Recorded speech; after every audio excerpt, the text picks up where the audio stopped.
Chumbalone.com. Don't get caught in the parade of chumbalones. Traditional media, mainstream media like the paper, they're all in on it. They think you're stupid. You know what they think? They think you're a chumbalone. Subscribe at JohnCastNews.com now for only $50 a year and become a member of the No Chumbalone Zone.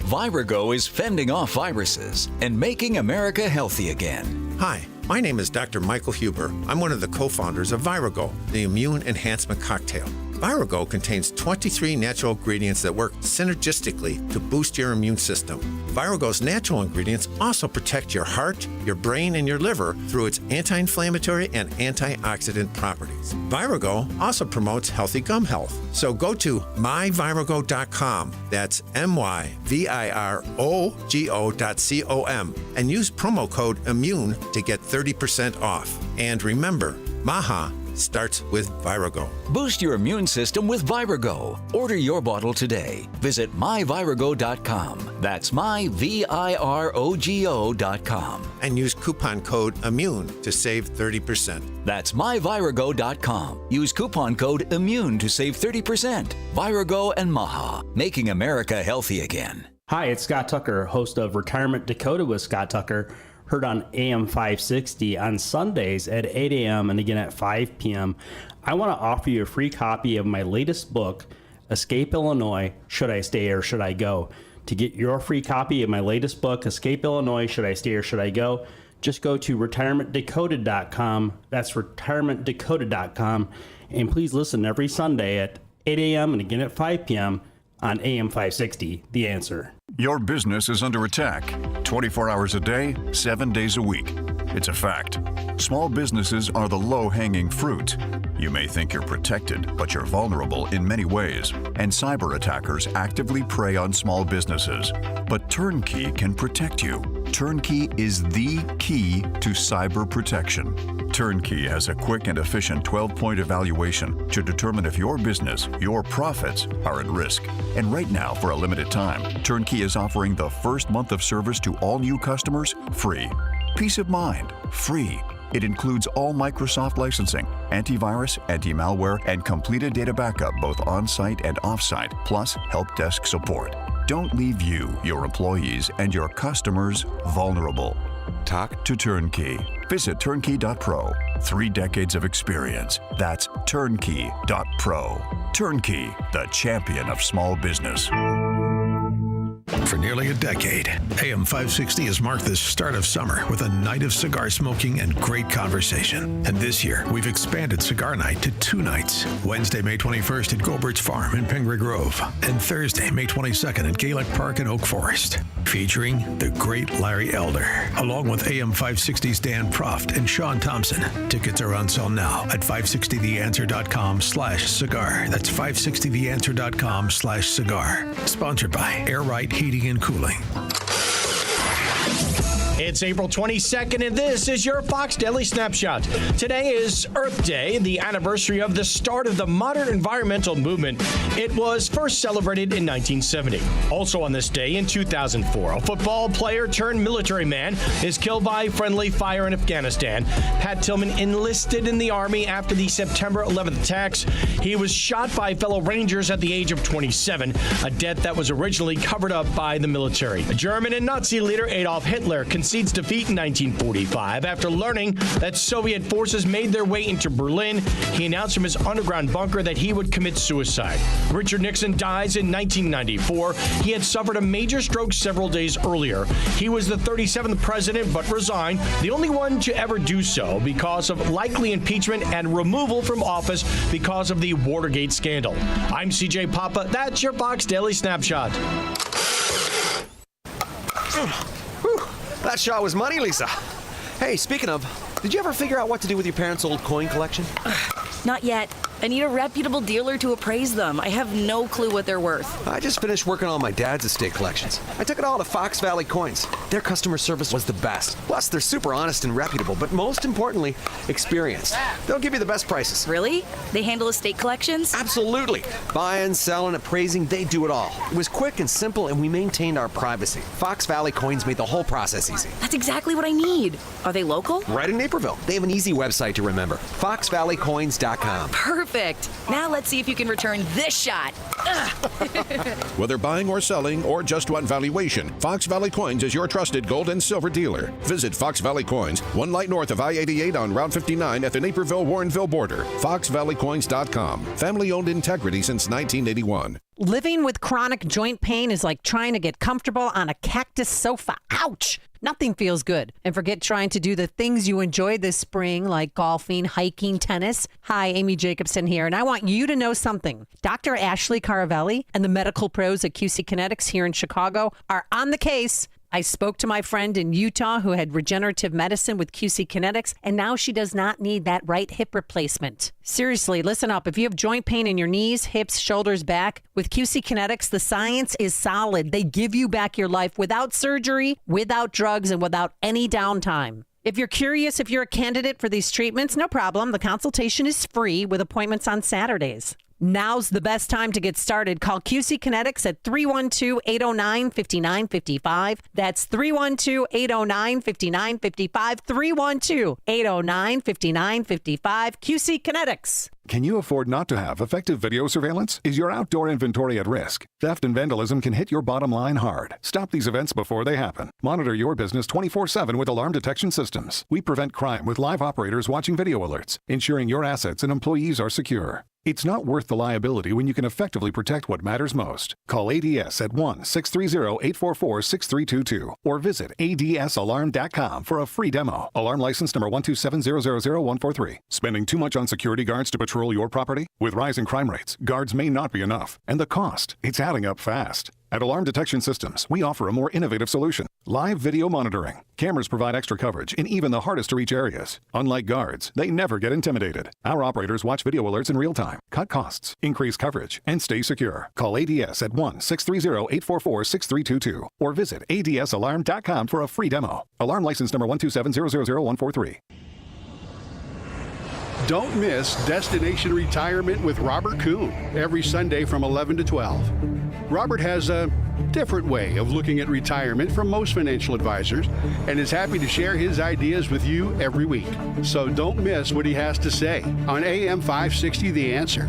Destination Retirement with Robert Kuhn, Sunday mornings from 11 to 12. Maha starts with Virago, making America healthy again. With the worst flu season in years, you need an immune system boost. The stronger your immune system, the stronger your body fights and defends against So get Virago.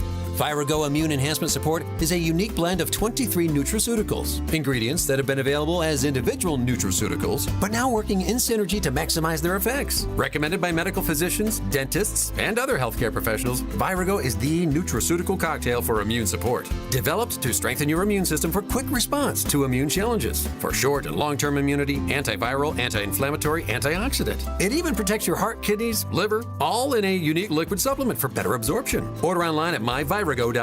That's myvirago.com. myvirago.com. Use coupon code IMMUNE to save 30%. Quality ingredients for optimum health. Maha, making America healthy again starts with Virago. Patrick was way behind on his IRS taxes. I was in way over my head. The total amount ended up being somewhere just over $30,000.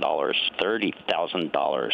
Then the IRS came to collect. Started getting letter after letter. A lien had been filed against me. They were going to basically hang me completely out to dry. He had to do something. That's when I reached out to Optima Tax Relief. Patrick's life quickly got a lot easier. It was very easy. Pretty much hands off, They picked up the ball and ran with it. And how'd it go? I couldn't believe it. I had to ask 2 or 3 times. I saved an incredible amount of money. How does Patrick feel about Optima? Couldn't be happier. They definitely helped me. Optima Tax Relief, the best place to call. They're the best in the business. Do what Patrick did and call Optima Tax Relief for a free consultation. Call 800-965-1433. 800-965-1433. 800-965-1433. Optima Tax Relief. Testimonial from an actual client. Some restrictions apply. For complete details, please visit OptimaTaxRelief.com. The following advertisement includes a celebrity impersonation. Nothing beats the comfort of a perfectly heated home. And when it comes to heating your home, Air Right Heating and Cooling does it the best. And they love our country. Beautiful people. Air Right Heating and Cooling is fast. When your furnace breaks down, they'll fix it right away. Just like that. Big time results. No waiting around. You get the job done right. And let's face it, who doesn't love being warm, right? It's beautiful. When it's freezing, I crank up that amazing furnace. Burn, baby, burn. Trust me, you'll say, wow, I've never felt this warm in my life. If you like keeping your hard-earned money, then contact Air Right Heating and Cooling and tell them AM 560 sent you to receive $56 off any service. Unbelievable. Visit Air Right Heating and Cooling today at AIR-RITE.com. Again, that's AIR-RITE.com. Air Right Heating and Cooling. Doing it right since 1959. Now, your official weather forecast. Increasing cloudiness, breezy and warmer. Afternoon thunderstorm around today, high 71. Cloudy with a shower and thunderstorm for the night, low 51. Clouds and sun, shower and thunderstorm mainly early tomorrow. High tomorrow at 76. I'm Steve Williams on AM 560. The Answer. Get the latest weather, traffic, and news updates online at 560theanswer.com. Portions of the following show may be pre-recorded. Now, from the Signature Bank Studios. This is Chicago's Morning Answer with Dan Proft and Amy Jacobson on AM 560. The Answer.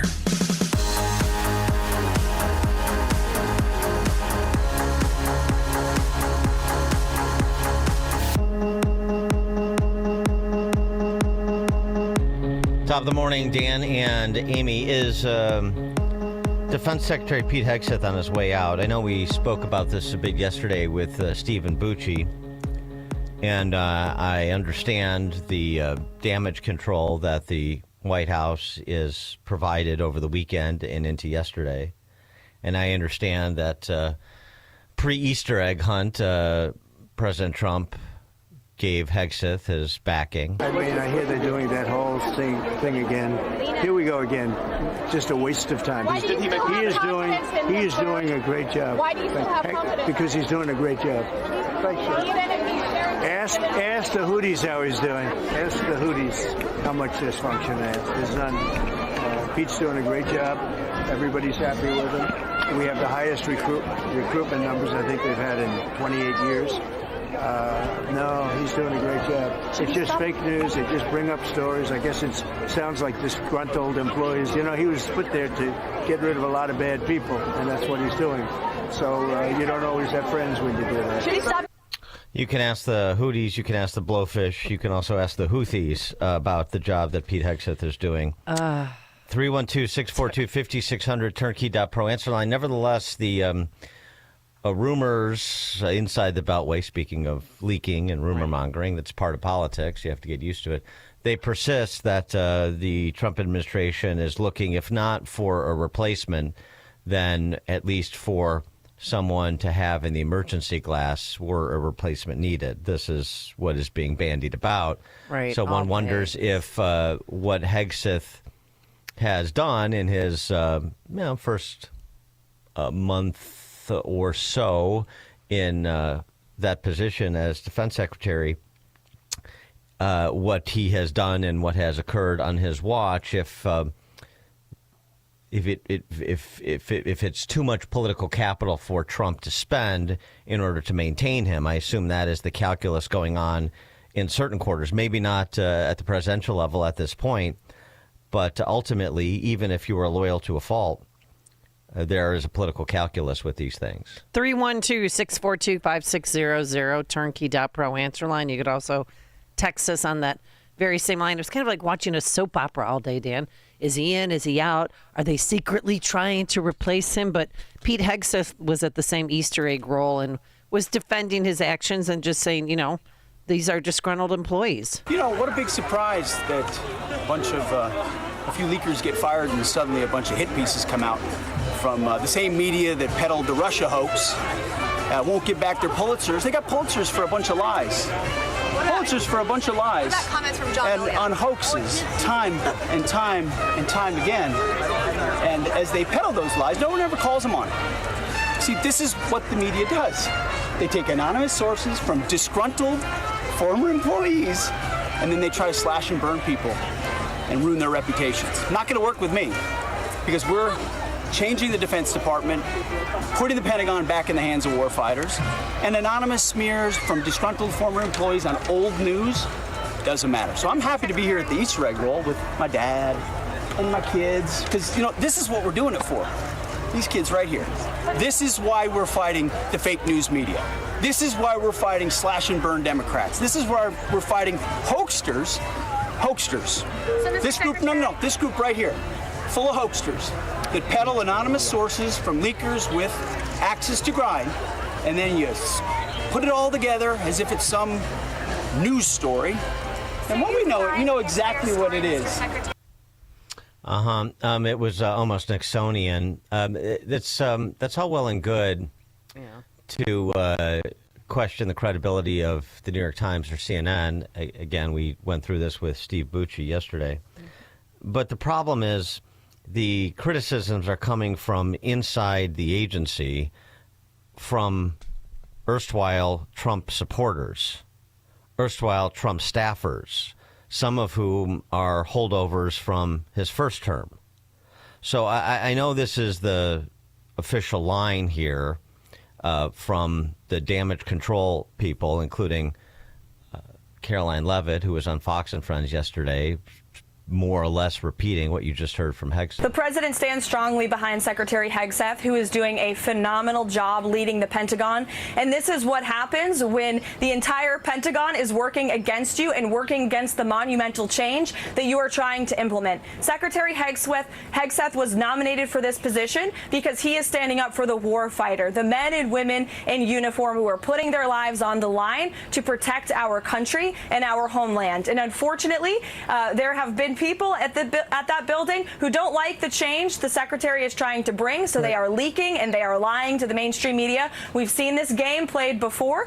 The secretary is doing a tremendous job, and the president stands strongly behind him.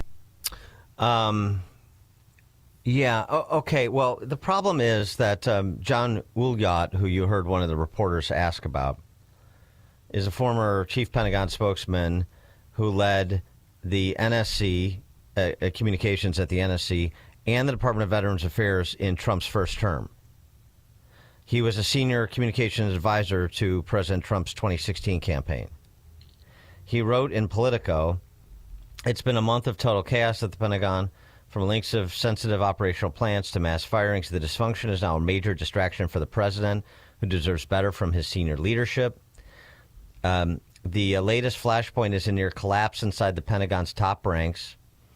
These leakers and these disgruntled employees, Senior Advisor Dan Caldwell, Deputy Chief of Staff Darren Selnick, and Colin Carroll, Chief of Staff to the Deputy Secretary. The Defense Department officials working for Hegseth tried to smear the aides anonymously to reporters claiming they were fired for leaking sensitive information as part of an investigation earlier this month." This is all John Ulyat's words, by the way. "Yet none of this is true. While the department said that it would conduct polygraph tests as part of the probe, not one of the three has been given a lie detector test. In fact, at least one of them has told former colleagues that investigators advised him he was about to be cleared officially of any wrongdoing. Unfortunately, Hegseth's team has developed a habit of spreading flat-out, easily debunked falsehoods anonymously about their colleagues on their way out the door." And he goes on from there. But this is not somebody who comes across as an antagonist towards President Trump or towards the transformation of the Pentagon that Trump is initiated. In point of fact, he is critical of Lloyd Austin, and he is supportive explicitly of what Trump is attempting to do with rebuilding the military, with reigniting recruitment, and so forth. So, look, if this is who the president wants to go with, okay, fine, but I'm not going to turn a blind eye to this, and I'm not going to be gaslit by damage control artists. I know it when I see it. Right. I've been around the block a time or two. The Wall Street Journal opining on this. There's no doubt that the Beltway press would love to knock Hegseth out as defense secretary, but that doesn't come close to explaining the mess at the Pentagon. The staff infighting, dismissals, the leak over Signal app chats look to be the self-inflicted mistakes of a management neophyte. So you can do I'm not going to, take advice and counsel on personnel from Politico or the D.C. press corps, nor should you. But that's not what we're talking about here. What we're talking about is Trump loyalists saying there's a problem with Hegseth as defense secretary. So, let's just at least agree on what we're talking about before we come down on one side or the other, and maybe it's premature to do that. Do you think there's any problem with Congressman Don Bacon coming forward? He chairs the House Armed Services Subcommittee, and he basically said, he publicly criticized him, saying that, if the Democrats did this, we'd be demanding a scalp. I don't like hypocrisy. We should be Americans first when it comes to security. Yeah, I don't think Don Bacon has a lot of sway in the White House. He's not exactly a MAGA Republican, but, nonetheless, it's sort of the drip, drip, drip of editorial pages that are inclined to be somewhat deferential on things like cabinet choices, as well as those with inside the perimeter. As I say, I don't think this is critical mass yet, but it's enough to say, is there a problem? And also ask the question, if there is a problem, is this problem being addressed? How good is the communications in addressing this problem? And then the other action to be taken, including who the personnel that will backfill those people who were relieved of their posts. And point of fact, by the way, I think Ulyat, who wrote that piece in Politico, putting his name to it, not anonymous sources, putting his name to it and providing some detail. Now, maybe that can or cannot be corroborated. I'm not sure. We'll have to see who else, if anyone, speaks up. But he's putting a marker down. We'll see where this goes. I'm not saying that's the end-all, be-all, but it is raising the issue. And the more voices you hear from and the more detail you get, the more this lingers. Frank, Board of Trade, you're on Chicago's Morning Answer. Yeah, this was a disaster before it even got started. This is not the right guy for the job. It's a round peg, square hole kind of story. And you say that just because of his lack of executive management experience? Well, just the way he behaves. And during that first speech at the Pentagon, not the Pentagon, at the DOD, I looked at the looks on those people's faces, and it was clear that they did not like this guy. And it was only a matter of time before they went back to their offices and started sharpening their knives. Mm-hmm. Thanks for the call, Frank. I mean, one of the things you have to also factor in is Trump expended a lot of political capital to get him through the nominating process, too. That wasn't and easy. So I don't think he's going to quickly discard him. And I'm not saying that he should, but I think what they're offering is going to have to get better if, in addition to the actual day-to-day operation of the agency, it's going to have to get better. This is going to have to go away rather quickly, or it becomes something where perhaps a revisiting of the politics of it is warranted. Text message, Dan and Amy, if they were truly Trump loyalists, why did they not go to Trump first? If they did, it makes no sense that Politico is now reporting on it. It's complete BS. The comments I made from Ulyat was a piece that he wrote. Right. It wasn't just reporting.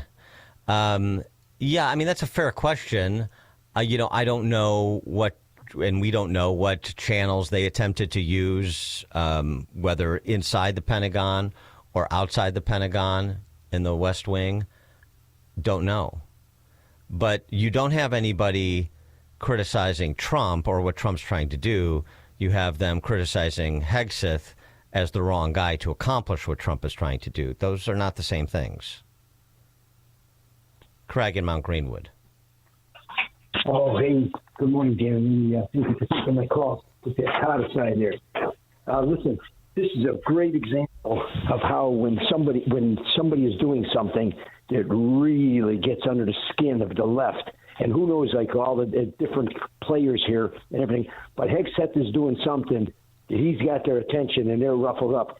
I'm not buying any of it. It's like a thing where, just like what they did in this, even Doja with Elon Musk, really coming after him hard. I mean, they're actually taking their focus off of Trump and Elon Musk and going hot and heavy on this cat Hegseth for a reason. And I believe that you have some people that are supposed to be loyal to Trump, and maybe they're not so. Whatever it is. Yeah, maybe there's something else that you have to address the other things too. You can come up with legitimate questions or possibilities in defense of Hegseth, but you also have to address some of the other things that are being put into the public domain. Back to John Ulyat, the former comms guy for the Pentagon, that Hegseth chose. Fortunately, I was not a victim of this purge of his senior leadership. Like Caldwell and Selnick, I'm a longtime backer of the secretary.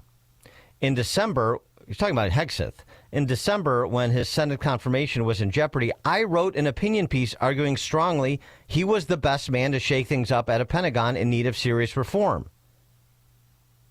Did you catch that? He wrote an opinion piece in December defending Hegseth, saying he is the right choice, and he's linked to it for your reading.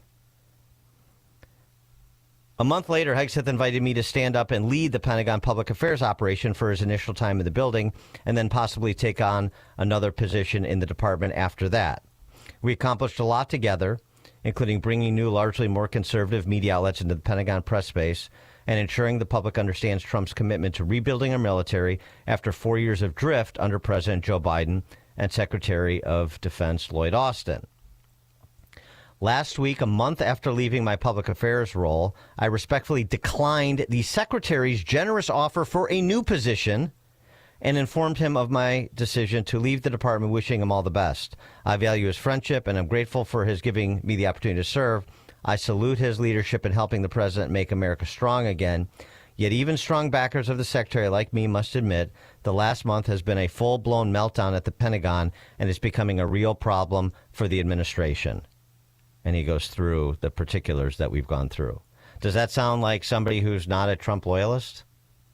Hegseth offered him one job and then another job, but he's a leaker and a quisling. He's an enemy inside the perimeter at the Pentagon. It doesn't sound like it.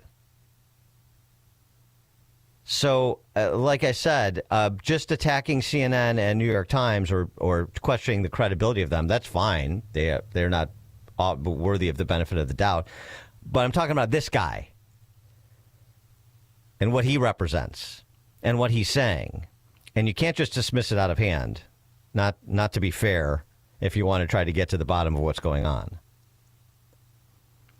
All right, coming up at 5:38, speaking of developments, more in the murder of Austin Metcalf in Texas. New developments there we'll tackle at 5:38.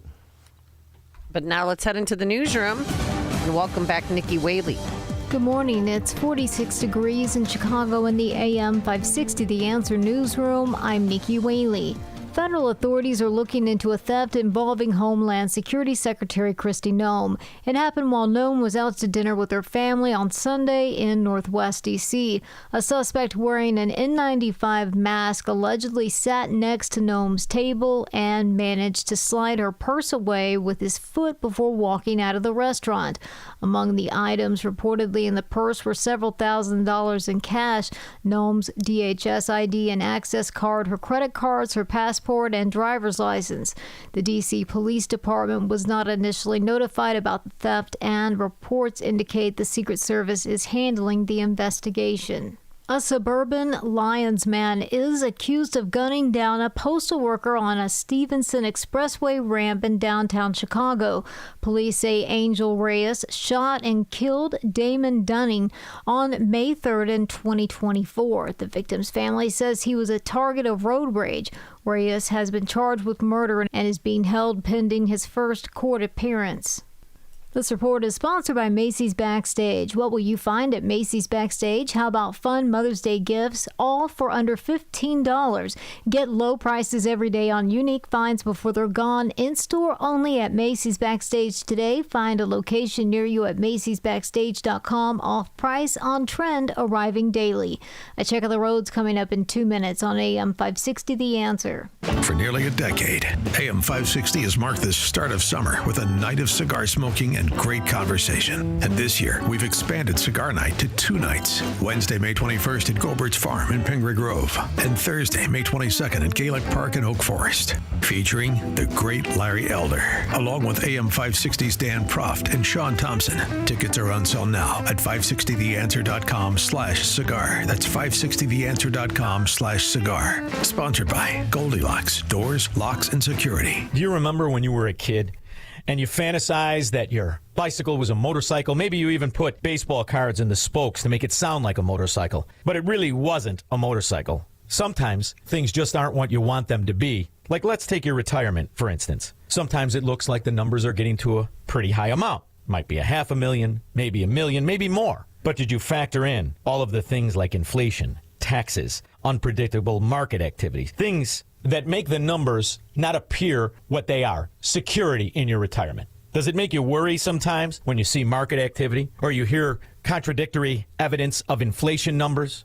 Or what taxes will be on retirement? If these things make you worry, get nervous, even wonder if you have enough, well, then it's time to call Tom Fortino and the people of Alpha Wealth Group for a complimentary discovery meeting. And you can do that today. Simply call 630-864-6711. That's 630-864-6711 or online at alphawealthgroup.com. Welcome back to Ask Hasselus. What makes Hasselus mattress different? Aside from employee-free showrooms, free next-day delivery, and prices that are way too low? Yeah, besides that. Hasselus Mattress is locally owned and managed by the same family. So, your money stays right here. And through Monday, you'll get a $248 credit towards a new Beautyrest, Sealy Posturepedic, and Serta Perfect Sleeper just for shopping local. Thanks. For what? For being different. Find an employee-free Chicagoland showroom near you at Hasselus.com. Catch Toddcast with Todd Starnes on the Salem Podcast Network. We have become addicted to all of this cheap crap coming from China. So now Donald Trump is finally saying, we've got to do something about it. We're not kicking the can down the road anymore. And this is what being a leader looks like. When you see what Donald Trump is doing right now in the country, this is leadership. Subscribe to the Todd Starnes Podcast today on Apple, Spotify, YouTube, Rumble, or at SalemPodcastNetwork.com. Steel, walk behind, zero turn, and stand on mowers are built to get the job done. Shop online or at your local Steel dealer. Steel, let's go mow. Taking a look at the roads from the Team Hochberg Traffic Center. From the Edens, inbound from Lake Cook to Montrose, about 15 minutes. Outbound, about 13 minutes. On the Kennedy, inbound from Montrose to the Byrne Interchange, 7 minutes. Outbound, about 9 minutes. On the Eisenhower, inbound from Wolf to the Old Post Office, 12 minutes. Outbound, about 13 minutes. On the Stevenson, inbound from the Tri-State to Lakeshore Drive, 14 minutes. Outbound, about 14 minutes. And on the Dan Ryan, inbound from 95th to the Byrne Interchange, about 11 minutes. Traffic is a service of AlmostFreeTeeth.com. Overpaying for dental implants is over. If you have a Blue Cross Blue Shield, PPO, or FEP, you could save 90% off on average to get your smile back. Learn more and check if you qualify at AlmostFreeTeeth.com. Chicago's Morning Answer continues next, but now checking your forecast from the National Weather Service. Clouds will increase today. Breezy and warm. Afternoon thunderstorm in the area. High 71. Clouds and showers. Thunderstorm for the night. Low 51. Partly sunny. Shower and thunderstorm mainly early tomorrow, high at 76. I'm Steve Williams on AM 560. The Answer. Get the latest weather, traffic, and news updates online at 560theanswer.com. Now, from the Signature Bank Studios. Only the biggest stories, only the biggest guests, and only the biggest opinions. This is AM 560, The Answer.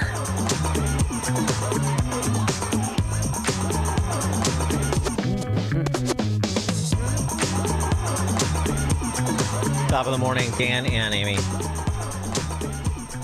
Once the race hustlers get involved, things go off the rails, and so that's what has happened in the case of the murder of Austin Metcalf down in Frisco, Texas, at the hands of a fellow high school kid whose name everybody knows by now, Carmelo Anthony.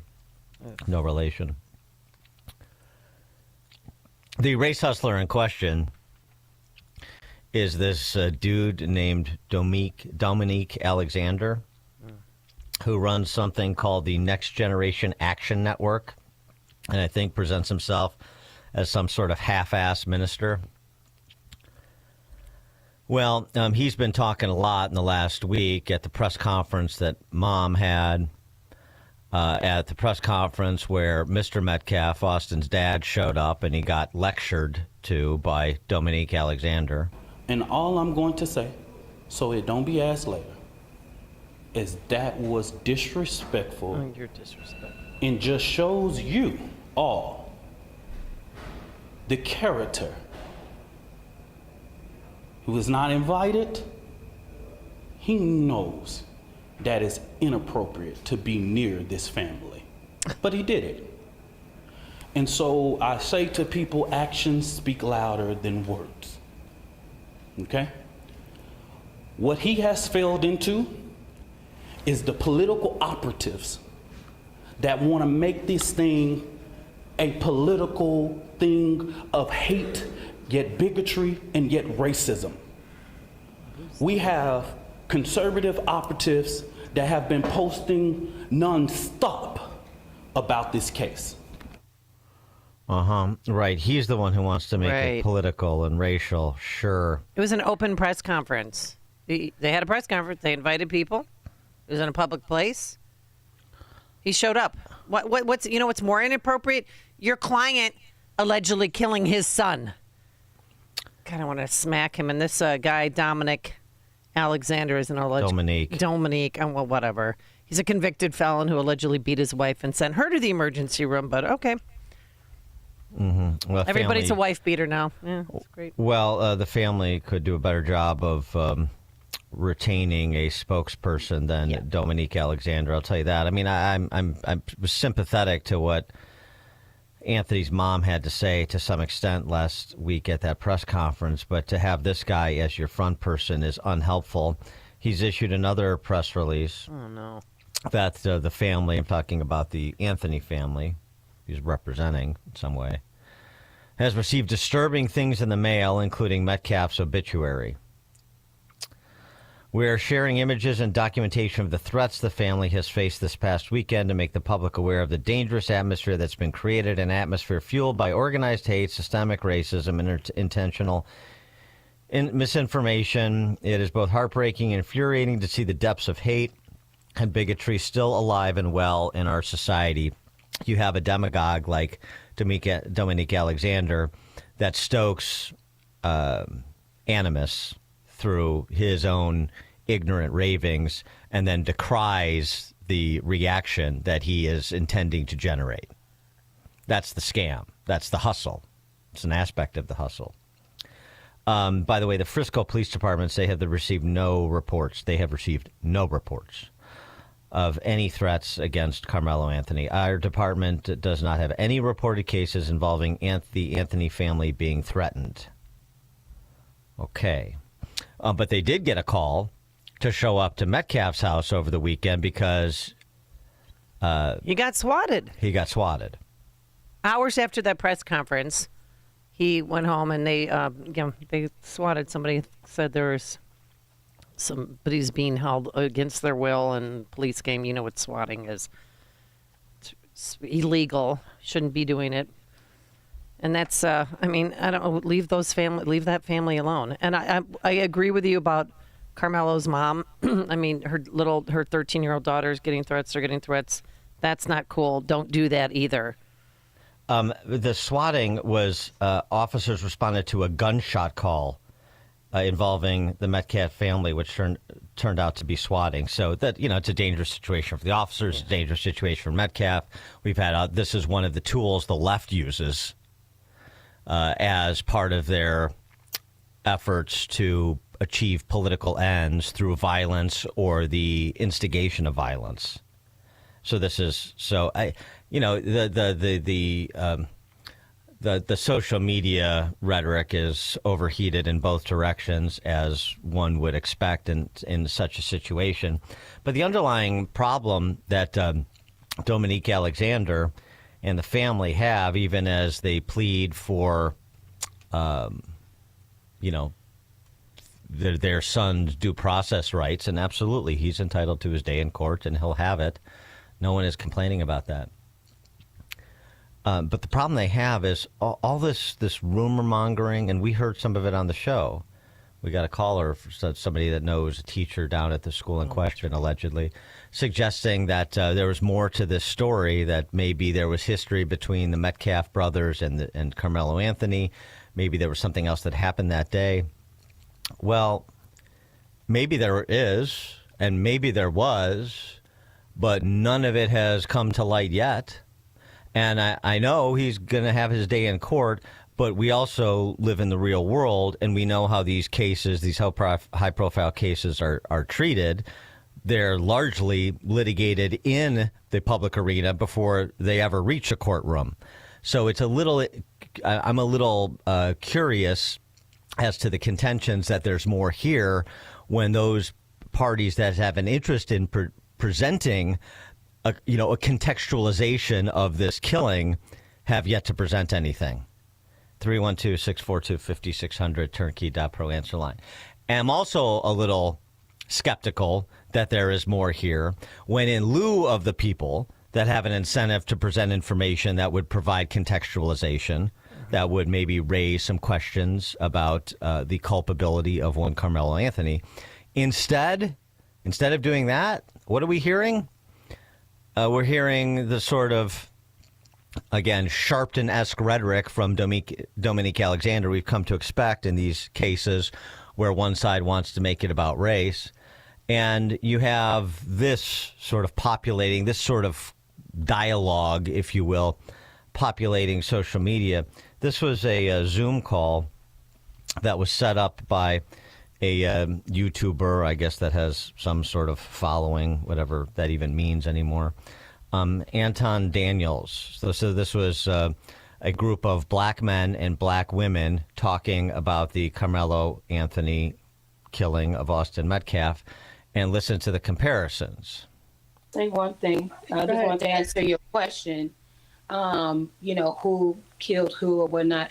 Cal Rittenhouse was 17 years old, white boy that murdered two or three black kids in Michigan during a protest. He was acquitted on all charges. Jordan Penny, I think that's his name. He choked out that black homeless man on a train in New York recently, was also acquitted of charges. So, and no, I guess neither one of those was killed. Stop. You know, but he was pointing out like why there could be. I know you don't think it's true, but there could be like a sense of white power supremacy in this country, because sometimes when white people do certain crimes, they're not held to the same extent as black people or other people do. And so you were asking him to give names. I gave you two, and one was actually the same age as the guy, the black boy that just killed the white guy. And he was acquitted of all his charges. He was also a 17-year-old white boy in Wisconsin. Happens all the time. And it's like, well, why was he acquitted when he actually murdered someone? You all are saying that, because they didn't murder anybody. So you got some pushback. I mean, that woman talking. Oh, she's an idiot. Well, exactly, but this is what you're dealing with. I mean, Kyle Rittenhouse didn't kill black guys; he killed white dudes, and it was in Wisconsin, not Michigan. I mean, she was grasping at things to try and prove a point. And it was self-defense. It wasn't and it was self-defense in the context of rioting that was occurring in Wisconsin, and in response to the Jacob Blake officer-involved shooting. And Daniel Penny, not Jordan Penny, Daniel Penny was sort of the same thing, the exigent circumstances that provided an understanding of what Penny did and why he did it, and not to mention there were myriad witnesses in both cases that substantiated the claims. We have none of those things here. This is the contextualization that I'm talking about that is lacking from the people who have every incentive to present some, you have to consider this and you have to consider that. And what do they have instead? No. Somewhere white people killed other white people in self-defense. And then there was a case on a subway where a white person inadvertently killed a black person, although actually there was questions about whether the chokehold was the actual proximate cause of death in the Jordan Neely case. But regardless, let's just say that occurred, but it was still self-defense, and he wasn't the only participant in our witnesses. So therefore, that means that systemic racism and white supremacy and Carmelo Anthony should be let go. I mean, this is the level of thinking that persists in, unfortunately, larger swaths of America than we would otherwise like to believe this thinking exists. I mean, you think about Carmelo Anthony, he stabbed another teen in the heart, and his family has been rewarded close to $500,000. And it's legal. It's freedom of speech. You know, if you want to, freedom of expression, if you want to donate to his GoFundMe, but it's close to $500,000 now. And he was not a cleat cleaner, because John Anthony in the hallway is like, I already had a cleat cleaner. No, it was a knife that he used. Okay, so stop that rumor. And also the rumor, too, that they're using funds to live in a lavish house. They've been renting that house, the Carmelo Anthony family. It's a $900,000 house. They've been renting it since 2022, so long before this happened. They haven't accessed any funds, and they haven't, as I understand it, at this point. But that's not really the point. And I mean, the weapon is a secondary issue too, other than to put it in his hands. What the instrument he used to stab Austin Metcalf in the chest is not really germane. It's the motive that's germane. Right. But I mean, it feels like to me that people are trying to, plausible deniability. Well, he didn't bring a knife to a track meet. It was a cleat cleaner, because everyone has that in track and field. No. Well, okay. But I'm just the facts. It was a knife. You're not. You're not allowed to stab people with anything. Exactly. At a track meet. Oh, thank you. Even if it's a pencil, that's illegal. Ron on the south side. Good morning, Dan and Amy. First of all, thank you all for pointing out the inaccuracies that idiot was spewing. But like you just said, Dan, this is what we are dealing with. At least let's put the facts out there. But see, when you have to listen to this type of garbage from that idiot, that's really where the problem is. And then, like you said, fine, let him have his day in court. Let's see. But these race hustlers and just these idiots, they are just absolute garbage. They make the situation worse. You all have a good day. Exactly right, Ron. That's exactly right. I mean, these are society destroyers. I don't know why. They can dress up in suits and they can spin their yarns at a podium, give us this rap that they've been practicing, and nobody has. First of all, why families allow these people to represent them? It's embarrassing. Have some respect for yourself. Number one. Number two. Why people don't call these individuals out for what they are. They make everything worse. They have spent a lifetime, people like Jesse Jackson Sr. have spent a lifetime artificially harming race relations, instigating violence, perpetuating ignorance. A lifetime. And the award, the good reverend, and the awards, and let's have a luncheon, and so on and so forth.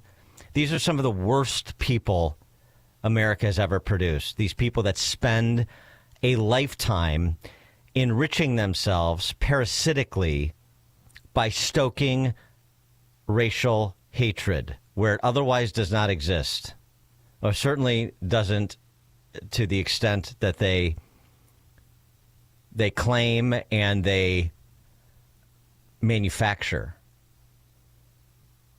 It's awful. But we want to live in equal justice before the law. The hell they do. They want to do exactly what Frederick Douglass warned against: racial spoil systems. That's what the Orville Faubus's and the George Wallace's and the KKK did and wanted to do. And that's what these guys want to do. I get something because of my race. You have to provide something because of your race.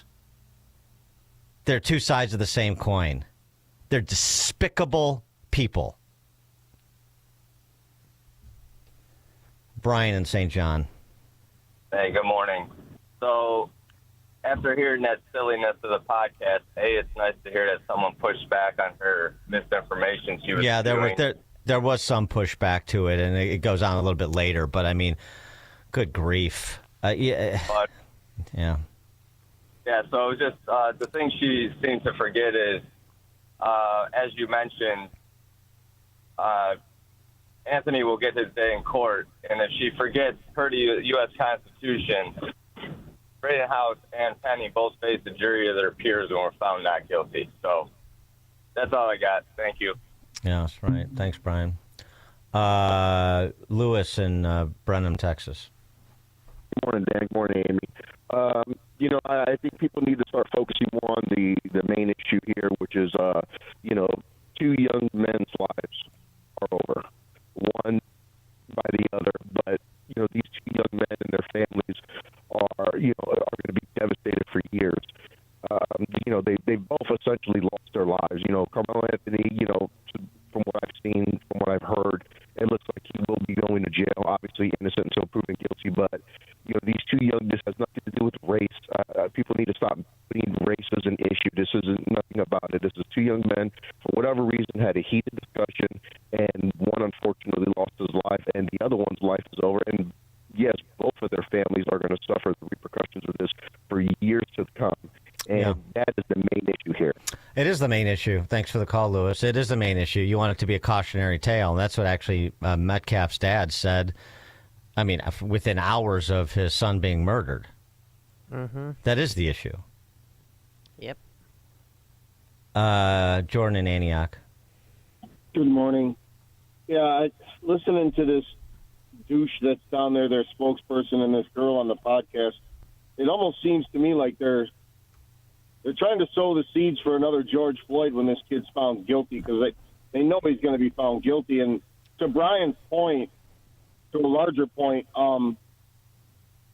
if they want to stop the stereotypes, if they want to stop this, then I've said this before, and I think it falls on the black community to do something about it. Like, you heard the pushback from that guy, and that guy is tired of hearing the crap too, but Jesse Jackson and these people, they need to be discarded. They need to be pushed away and separated from the black community, because if you allow it and you get rid of these people, racism is dead.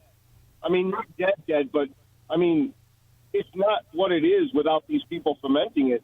And the blacks, and I think they are, but they need to do a better job, like these parents, of realizing what this guy is doing to their families and their communities, and distancing themselves and apologizing for even bringing this guy into it. But yeah, that's just to the larger point. It's the racism is gone, and the black community needs to do a better part of it. And if you want to get rid of the stereotypes and all the comments, get rid of this thug lifestyle this kid Anthony was living. I mean, he's got posts of him holding an AK-47, giving the middle finger. Stop celebrating on both sides, white and black, this thug, anti-social, violent mentality. Thanks for the call, Jordan. Dan and Amy, Chicago's Morning Answer. Listen to podcasts of Dan and Amy from the AM 560 mobile app. Download it today at 560theanswer.com/mobile. At almostfreeteeth.com, they're dedicated to making smiles great again. If you have medical PPO insurance, find out how you could save 90% off on average to get a beautiful dental implant supported smile. Check if you qualify right now at almostfreeteeth.com. Sign up for the AM 560 Answer Advantage to get early alerts on event ticket sales, special discounts, and contest opportunities. Sign up today at 560theanswer.com/advantage. AM 560, The Answer. All right, coming up on Chicago's Morning Answer. More Marxist congresswomen's descend on El Salvador to get that Maryland man back to Maryland. We'll start there, 6:06. The alleged wife beater. Partial sunshine today, a high of 72. It is 6 a.m. WIND, Chicago. Readying a final farewell at the Vatican. I'm Dave Anthony, Fox News. For Pope Francis, who's been seen in death for the first time in pictures released by the Vatican. At the Chapel of Domus Santa Martha, that is his residence, appearing in a wooden casket in red robes with his bishop's mitre. Fox's Alex Hogan in St. Peter's Square in Rome. Starting tomorrow morning, the Pope will lay in state in St. Peter's Basilica for the faithful to pay their respects and to say goodbye. Already crowds gathered throughout the day here at the Vatican. The announcement of the Pope's death triggered a series of events that will take place to begin honoring the late pontiff and, of course, kick off the process of selecting a new leader of the Catholic Church. Following the death of a pope, a period of 9 days of mourning begins. The funeral typically takes place 4 to 6 days after the death, which is in line with the decision for this Saturday. Now, President Trump will be among those attending. As for Catholics in the U.S., they'll have to get up early Saturday to watch that funeral, 4 a.m. Eastern Time. Pope Francis was 88. He had a stroke that led to heart failure after leading the Catholic Church for 12 years. We mentioned the president and a White House Easter egg roll where he praised the Pope. President Trump stood by his defense secretary amid rumors Pete Hegseth might be replaced. No, he's doing a great job. It's just fake news. Dismissing reports, Hegseth calls anonymous smears that the defense secretary was involved in another Signal group chat discussing U.S. airstrikes in Yemen last month, this one with his wife, brother, and lawyer. The Trump administration's being taken to court yet again, sued this time by Harvard University amid a crackdown related to pro-Palestinian protests on college campuses dating back to last year. Harvard's lawsuit aims to block the Trump administration from freezing $2.2 billion in federal funding, alleging the cuts are unlawful and beyond the government's authority. The freeze follows the university saying it wouldn't comply with the government's demands, which include hiring a third party to conduct an audit of the viewpoints of its student body and staff. The Trump administration has claimed universities, including Harvard, allowed anti-Semitism on campus. That's Kristen Goodwin. America's listening to Fox News. Good morning. It's 46 degrees in Chicago in the AM 560 The Answer newsroom. I'm Nikki Whaley. The Supreme Court will decide a case that will have an impact on whether preventative care treatment like diabetes screenings and HIV prevention drugs are covered under the Affordable Care Act. At an issue in the case heard Monday in the status of the members of the U.S. Preventative Services Task Force, Hashim Mupan, an attorney for the U.S. Office of the Solicitor General, argued that the plaintiffs misinterpreted the law when concluding the task force overstepped his authority. Task force members are inferior officers because they are subject to ample supervision by the Secretary in issuing recommendations that bind the public. Most importantly, the Secretary can remove task force members at will. Under the healthcare law signed by President Obama back in 2010, what gets covered relies on the recommendation of experts like those on the task force. Last year, a federal appeals court held that the members of the task force aren't properly appointed, which would throw the insurance company requirement of following their recommendations in doubt. A decision from the High Court is expected this summer.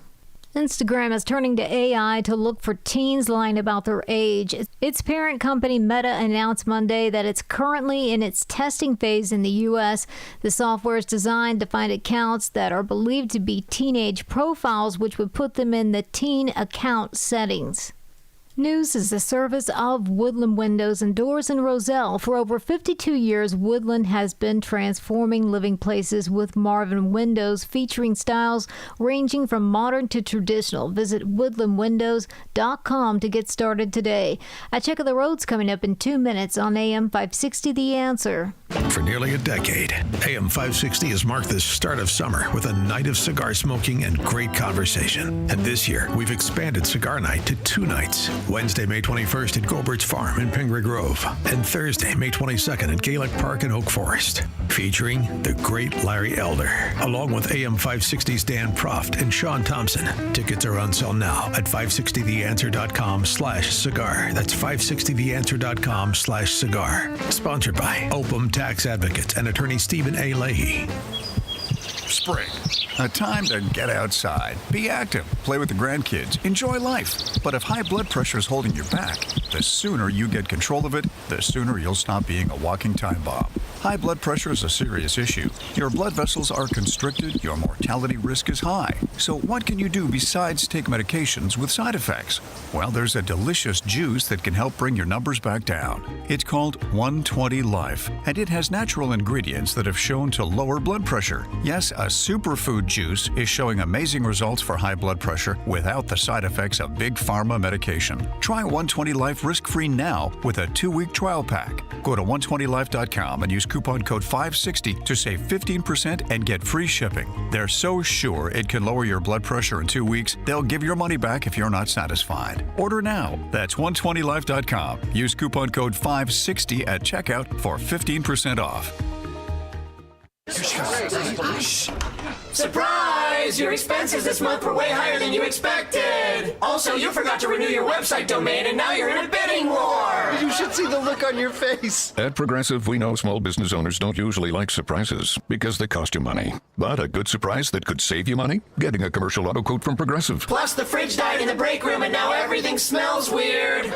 Surprise yourself. See if you can save in as little as 7 minutes at ProgressiveCommercial.com. Progressive Casualty Insurance Company and Affiliates. Since 9/11, the Tunnel to Towers Foundation has been supporting America's greatest heroes and their families. Heroes like Mark Holbert. Mark enlisted in the United States Army and served multiple tours, including 3 in Afghanistan. On his 4th tour, he stepped on an improvised explosive device and lost 2 of his fingers and both legs. Tunnel to Towers provided Mark with a mortgage-free smart home, which enables Mark to live more independently. Support America's heroes, like Mark. Donate $11 a month to Tunnel to Towers at t2t.org. Mike Huckabee here for Vinia. Vinia is the remarkable red grape circulation superfood shown in the clinical trial to increase the dilation of arteries for better blood flow. Better blood flow gives me the physical energy I want. Better blood flow means more oxygen can go to my brain to give me the mental alertness that I need to be at the top of my game. I've taken Vinia every day for over 3 years. It's been a life changer. Each Vinia capsule has the same amount of piceid resveratrol found in 1,000 grapes or a full bottle of wine, but without the sugar, calories, or alcohol. If you want all-day energy, better mental alertness, start your day with Vinia. Go online to get your first month free. Go to Vinia.com to learn how to get your first month free. Enter discount code HUCKFREE at checkout. Visit VINIA.com. Use discount code HUCKFREE to save. Plus, we'll include free shipping and a 90-day risk-free guarantee. Go to Vinia.com right now. From the Team Hochberg Traffic Center, I'm Nikki Whaley. On the Edens inbound from Lake Cook to Montrose, 14 minutes. Outbound, about 13 minutes. On the Kennedy inbound from Montrose to the Byrne interchange, about 11 minutes. Outbound, about 11 minutes. On the Eisenhower inbound from Wolf to the old post office, 15 minutes. Outbound, it's about 14 minutes. On the Stevenson inbound from the Tri-State to Lakeshore Drive, 18 minutes. Outbound, about 15 minutes. Traffic is a service of Fox Valley Coins. This is a great time to bring in your scrap, gold jewelry, and sterling flatware. Cash or check is offered on the spot. FoxValleyCoins.com. Chicago's Morning Answer continues next, but now a check of your forecast from the National Weather Service. Increasing cloudiness, breezy and warmer. Afternoon thunderstorm around today, high 71. Cloudy with a shower and thunderstorm for the night, low 51. Clouds and sun, shower and thunderstorm mainly early tomorrow. High tomorrow at 76. I'm Steve Williams on AM 560. The Answer. Now, from the Signature Bank Studios. This is Chicago's Morning Answer with Dan Proft and Amy Jacobson on AM 560. The Answer.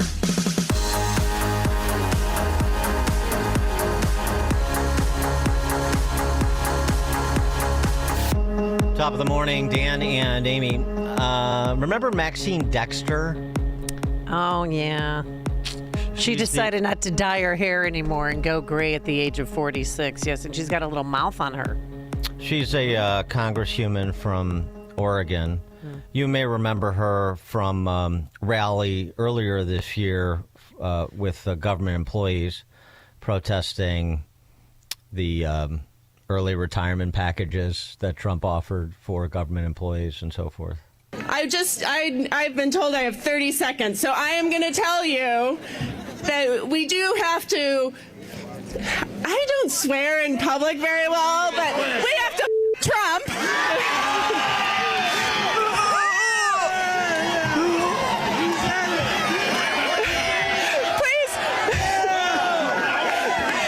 Please don't tell my children that I just did that. Trump later responding, I'll pass on that. Thank you for the offer, but I'm going to go ahead and pass. Well, we have to F Trump. She's not good at putting together thoughts. Anyway, she is one of the congresswomen that made landfall in El Salvador over the weekend, along with Bobby Garcia from California and Maxwell Frost from Florida. They had to pay their own freight because Jim Comer wouldn't charge it to the House Oversight Committee's account. But anyway, Maxine Dexter with her Marxist colleagues in El Salvador on a rescue mission. They're going to break Abrego Garcia out of Bukele's prison and bring him back to Maryland where he belongs. He belongs at home, according to Maryland Governor Wes Moore, and home is Maryland. I've been told I have 30 seconds, so I am going to tell you that Congresswoman Maxine Dexter here, coming to you from El Salvador. I flew here last night with 3 of my colleagues to demand that Kilmar Abrego Garcia be released. He is being held in violation of a Supreme Court order expressly telling the Trump administration to effectuate and facilitate his coming home. That is being ignored. This is not just a threat to all people in the United States who could be illegally abducted, detained, and transported internationally against their will. But it is a fact that our president does not recognize the branches of government and the balances of power. This is what we all have been calling a constitutional crisis, yet it is more severe than anything we've seen. We cannot stay silent. We must stay loud. I am here because I refuse to wait for something to happen. We are here to release Kilmar Abrego Garcia. To release him? It's a constitutional crisis. They're breaking him out. Not since Shawshank has there been such a well-executed prison break. 312-642-5600, turnkey.pro, answer line, constitutional crisis. This is what these Marxist members of Congress are doing as they're wrapping themselves in the Constitution. Not unusual, right? They're the great protectors of our democracy while they seek to undermine it at every turn. This is the little two-step that they do. Well, Maxwell Frost, Will Cain had him on. He asked him, "Are you grandstanding?" I am no hero at this moment. I am one of many fighting for the rule of law and fighting to ensure that everybody in this country have due process. I am one of many. I'm not the first member of Congress here, and I'm sure as hell not going to be the last. This isn't about Maxwell Frost. This is about preventing our country from losing what makes it exceptional. That no matter who you are, when you are in the United States, you have due process. That is one of the many things that sets us apart from other places in this world. And as a member of the United States Congress, I'm going to fight like hell to preserve that no matter what. Oh, please swearing. don't call these people heroes. They're just protecting the republic. They're just ensuring equal protection under the law. They're not heroes. They're just ordinary Americans doing extraordinary things. Please don't make a big deal about it. Did you hear him? I'm not a hero yet. By the way, just a point of order again, because there's this continued rejection of the idea that Abrego Garcia is affiliated with MS-13, which is a designated terrorist organization. In fact, Senator Chris Van Hollen from Maryland would not concede that point when he was interviewed over the weekend by Klingon Collins, because he has Abrego Garcia's word. You may have documents. Law enforcement may have profiles. But, Chris Van Hollen has Abrego Garcia's word, so who are you going to believe? But you told my colleague Dana Bash yesterday that you did not ask Abrego Garcia whether or not he's actually in MS-13. You said you know what his answer is. But how do you know if you did not ask him? Well, because I know what he's said many times in court, and that's the proper forum for debating this. Oh, yeah, somebody who comes to our country illegally, allegedly beats his wife, and he's honest in courtroom? I don't know. I find that hard to believe. Apparently he hasn't been in a courtroom yet. I thought that was what the due process argument was all about. Did J6ers get due process? Harvard County, Maryland Sheriff Jeff Gawler says that Abrego Garcia is 1,000% a member of MS-13. In addition to being a documented domestic abuser, we talked yesterday about the protective orders that his wife had against him. 1,000%, no doubt, says Maryland Sheriff Gawler. Not only that, he's a domestic violence abuser. In our community, we would screen him working with ICE, and hopefully they would decide to take removal proceedings for just that reason. Yeah. So, and Kristi Noem has also released documentation that purports to substantiate the claim that Abrego Garcia's membership at MS-13 when he was arrested in Prince George's County, Maryland in 2019. He had rolls of cash and drugs on his person and was arrested alongside 2 documented MS-13 gang members. DHS also points to the local police report, which found his clothing consistent with that of an MS-13 gang member. When arrested, he was wearing a sweatshirt with rolls of money covering the ears, mouth, and eyes of presidents and various currency denominations.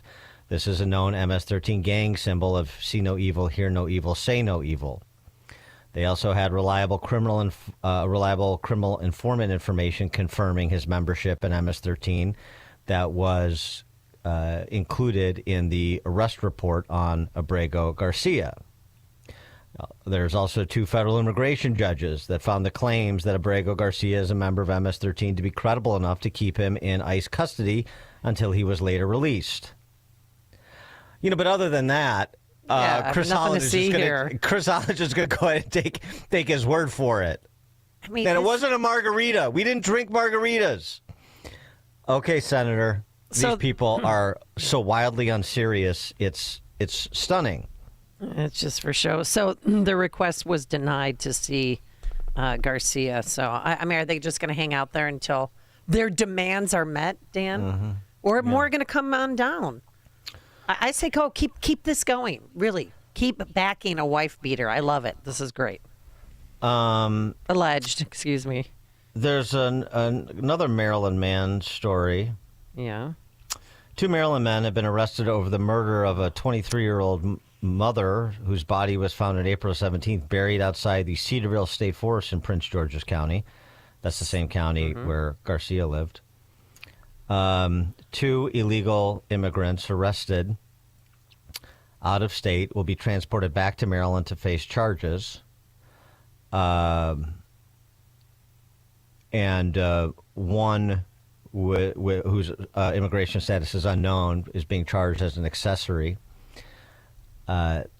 This is the latest murder of a woman in Maryland involving suspects who are illegal foreign nationals.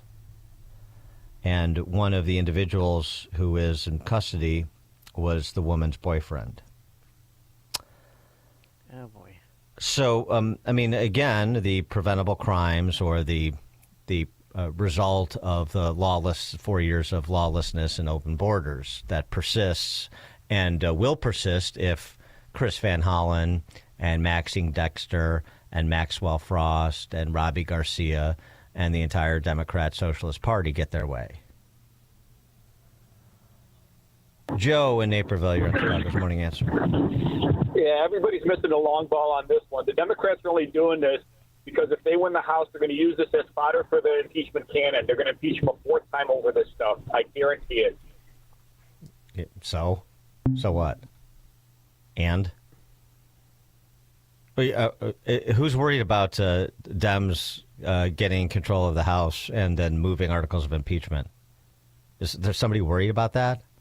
That's some surreptitious long game they're playing? Wow. Of course they're going to do that. That's what they do. Of course Al Green will come up with new articles of impeachment. And AOC will. and anybody else who wants to do a quick star turn for a weekend on MSNBC and CNN. So what? That should factor into Trump's calculus about what he does in any material way? No. Who cares?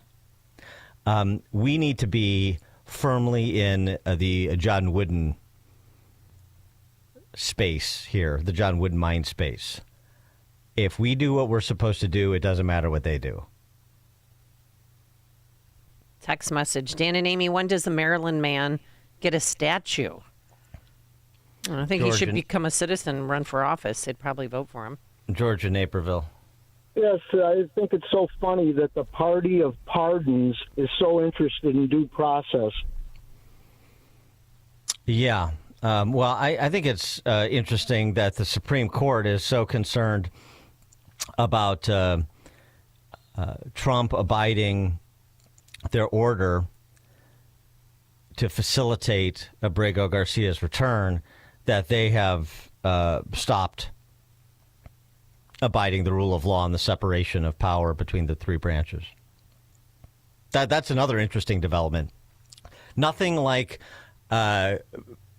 casting yourself as the great protector of the Republic and the founding documents and the principles contained therein by violating them because you fear someone else may violate them as your justification. And that's exactly what Roberts and the court did over the weekend, as we talked about yesterday with Will Chamberlain.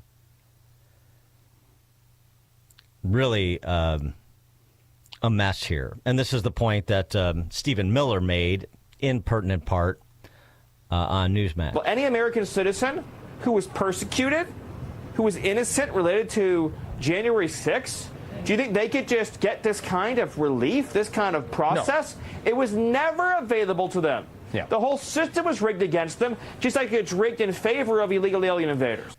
Right. The system, I mean, this is what lawfare is. The system is rigged in favor or against you based on your politics.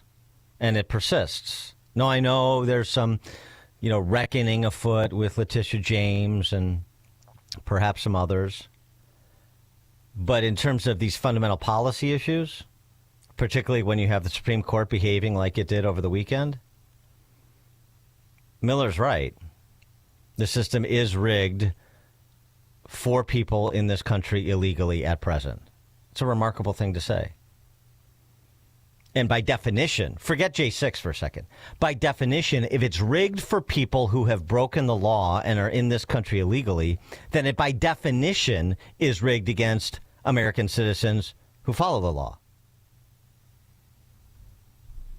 Mike in Littleton, Colorado. Thank you. You're breaking up on us, Mike. Mike, you want to call back? Oh. Can you hear us, Mike? I got you. Can you hear me? Oh, now we can. Okay, go ahead. Okay, thank you. Look, the people that vote for these scumbags would drink poison if they thought it would kill Trump. So that's the bigger problem. But strategically, if I were Trump, I would, because these tariffs, I mean, who knows how that's going to work, and I'm not really changing the subject. I would use this lunacy as the backdrop to tell the American people tomorrow, I can't in good conscience tax anybody in the income tax making $150,000 or less, because this is how these people are pissing away your money, and make an issue of it and make them defend it, because all of this, it's just so nonsensical. Until people start feeling either the pain of these policies that have let this criminal go, they either feel that or they feel the good of somebody who's actually advocating for them in some way. This is only going to get worse, because the people who vote for these people are the danger. So thanks for the call, Mike. Appreciate it. Ralph in Rantoul. Hey, Mike Johnson needs to schedule some votes while these putzes are out of the country, because there's always a couple of weak Republicans that he can't count on. So the more Democrats vacation in El Salvador with criminals, the better. Right. Yes. True. That's true. All right, good point, Ralph. Thanks. Dan and Amy, Chicago's Morning Answer. There's only one radio show in Chicago talking about today's biggest stories and telling you what they really mean. That show is this one, Chicago's Morning Answer on AM 560, The Answer. Don't get suckered into the same old free phone game by Big Wireless. There is a better way. Pure Talk, my sponsor, my wireless company, has a better offer. A brand new free Samsung Galaxy with qualifying plan for $35 a month. You get unlimited talk, unlimited text, 15 gigs of data, all on America's most dependable 5G network. Just dial pound 250, say the keyword Pure Talk for your free Samsung Galaxy with qualifying plan. Pure Talk, wireless by Americans for Americans. The following heartwarming yet informative scene is brought to you by Trust and Will. Son, your grandpa and I used to work on this car together, and when I'm gone, I want you to have it. Wow. Thanks, Dad. Doesn't count. What you need is a will. Luckily, Trust and Will makes it easy. Designed by attorneys, but customized by you can easily create a state-specific, legally valid document that actually counts. Now, let's let the engine do the talking, am I right? Start your will at trustandwill.com. Use offer code COUNT for 20% off and make it count. Trust and Will is an online estate planning service. For details, see trustandwill.com. I mean, just a couple of other egregious cases of terrible judgment by the men and women with the black robes. A judge in New York temporarily blocked Eric Adams' plan to allow ICE agents into Rikers Island. That's number one. And this one is just incredible. A Democrat judge in New Mexico harbored a Tren de Aragua gang member in his home where the illegal immigrant / gangbanger was arrested on February 28th.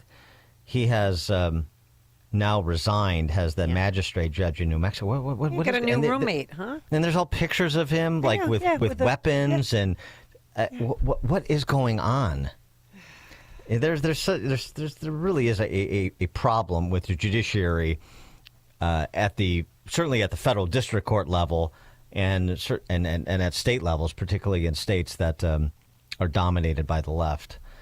Anyway, keeping you updated on those matters as the anecdotes pour in. Reliability isn't optional when business security is on the line. It's essential. Businesses trust alarm detection systems for the highest level of service and expertise. Think about the time you could save using one source for cameras, keycard access, fire, and intrusion systems. ADS offers expert alarm installation and testing by highly trained technicians, 24/7 professional monitoring. Same day or next day service upon request because downtime isn't an option. Dedicated teams for cameras, access control, and fire alarms. More than 300 security professionals working for you. Choosing ADS means your business stays protected and will be ready to open tomorrow. They combine human monitoring with the latest AI camera technology to prevent crime in real time. Trusted by small and large businesses, including many Chicagoland schools, their security experts will review your system for free. All you do is go to adsalarm.com to schedule your appointment today. That's adsalarm.com. Alarm detection systems, the first choice of Chicagoland businesses, including AM 560 The Answer and Salem Media Chicago. Alarm detection systems, again, that website, adsalarm.com. Alarm license 127000143. Salem News Channel is America's fastest growing conservative TV network. It's an absolute crazy day. Home to the largest lineup of free speech champions anywhere. Delivering in-depth insight and unapologetic opinion on today's biggest news stories. Americans aren't going to put up with this anymore. SNC brings you the news that matters, told with integrity and clarity. Watch Salem News Channel free 24/7 on your television. Stream now on Xumo Play. Wow. At the time of this being written, both gold and silver are up some 40%. That's 40% in just 1 year. In fact, this past year, gold has broken all-time historic records by hundreds of dollars an ounce. And unlike all other financial instruments used today, that historic record goes back thousands of years. In times like these, prices have never been better on most collector and gold coins. Fox Valley Coins in Naperville is trying to keep up with demand. So they're paying paying the most ever on not only most gold coins and bars, but also those old coin and paper money collections. They're especially looking for the scarcer dates and higher grade coins. Take advantage of the record high market price and our huge demand now, whether you're buying or selling, or just want to find out their worth. Fox Valley Coins is the place to go. Fox Valley Coins is on Route 59, just 1 light north of I-88 at the Naperville-Warrenville border. Family-owned integrity since 1981. Mike Lindell and his employees want to personally thank you for your continued support of MyPillow. They have a big allotment of their bed sheets that were earmarked for the box stores this spring. Well, they did it again. The box stores didn't come through, so they're going to pass the savings on to you. Now there is no middleman, so you're going to get wholesale prices on their famous Giza Dreams and Percale bed sheets. Giza Dream queen size normally $139.98. Your wholesale price $69.99. King size only $79.99. Percale queen size normally $89.98. Your wholesale price $29.98. King size only $34.98. So go to mypillow.com and use promo code LIBERTY or call 800-489-0201. Free shipping options available. This allotment won't last long. When they're gone, they're gone. So remember, go to mypillow.com and use promo code LIBERTY or call 800-489-0201 to get these amazing wholesale offers. AM 560, The Answer. All right, coming up on Chicago's Morning Answer. We'll talk Trump versus the Ivy League and other matters of cultural import with Andrew Klavan at 6:36. Cannot wait, but first we have to stop by that newsroom. Good morning, Nikki Whaley. Good morning. It's 46 degrees in Chicago in the AM 560 The Answer newsroom. I'm Nikki Whaley. The Federal Trade Commission is suing Uber over its subscription program. The agency accuses the ride-sharing and delivery company of deceptive billing practices tied to Uber One subscriptions. The FTC's lawsuit alleges Uber One doesn't give subscribers a simple way to cancel their membership and charges them without their consent. FTC Chairman Andrew Ferguson says Americans are tired of getting signed up for unwanted subscriptions that seem impossible to cancel. He adds the Trump-Vance FTC is fighting back on behalf of the American people. I'm Tammy Trujillo. State leaders are reacting to the death of Pope Francis. Mayor Johnson released a statement calling Francis the people's pope. The mayor says he'll be remembered as a faith leader who gave voice to the voiceless, adding he fought for the rights and dignity of the poor, prisoners, immigrants, and outcasts as part of his vision for peace and social justice. Governor Pritzker praised Pope Francis for showing the world how to lead with empathy and humility, saying, quote, he inspired millions who drew strength and compassion from him to embrace peace. News is a service of almostfreeteeth.com. Overpaying for dental implants is over. If you have a Blue Cross Blue Shield PPO or FEP, you could be saving 90% off on average to get your smile back. Learn more and check if you qualify at almostfreeteeth.com. A check of the roads coming up in 2 minutes on AM 560 The Answer. For nearly a decade, AM 560 has marked the start of summer with a night of cigar smoking and great conversation. And this year, we've expanded Cigar Night to 2 nights. Wednesday, May 21st at Gobert's Farm in Pingree Grove, and Thursday, May 22nd at Gaelic Park in Oak Forest, featuring the great Larry Elder, along with AM 560's Dan Proft and Sean Thompson. Tickets are on sale now at 560theanswer.com/cigar. That's 560theanswer.com/cigar. Sponsored by Liberty Cigar Company. Hi, Amy Jacobson here. With the crime we're seeing in Illinois, I know how important it is to keep my home and my family safe. That's why I chose Goldilocks for my home security. One of their awesome technicians just came over and gave me a free assessment of my home. They found vulnerabilities that intruders typically look for and created a personalized plan for me. Goldilocks offers state-of-the-art smart home security systems with HD cameras, motion detectors, smart locks, mobile notifications. As you know, crime in Illinois is out of control, and I'll sleep easier knowing that Goldilocks has my back. They even offer commercial security systems for any size business. Tell them Amy Jacobson sent you, and Goldilocks will include 3 months of monitoring for free with any new install. Call Goldilocks today at 708-889-5600. That's 708-889-5600. Or visit them online at GoldilocksInc.com. That's GoldilocksInc.com. This is Ed Morrissey of HotAir.com for Town Hall. Pope Francis has passed away after an energetic and often controversial papacy. The pontiff was never as radical as his opponents claimed or as the left imagined, but he did move the Catholic Church toward his pastoral visions of inclusion and mercy rather than doctrinal discipline. The College of Cardinals will now set a new course for the Catholic Church in its upcoming conclave. They will enter prayer, discernment, and private dialogue in the Sistine Chapel to allow the Holy Spirit to guide them. Part of that discernment will consider the Church's many challenges, especially regarding doctrinal confusion among Catholics, as well as ongoing martyrdoms in Africa and Asia. Those existential threats to Christians will at least factor into this decision, and they should. The courage of African bishops and priests should inform this decision and produce a new pontiff oriented to support of doctrinal courage and efficacy where the Church is growing fastest.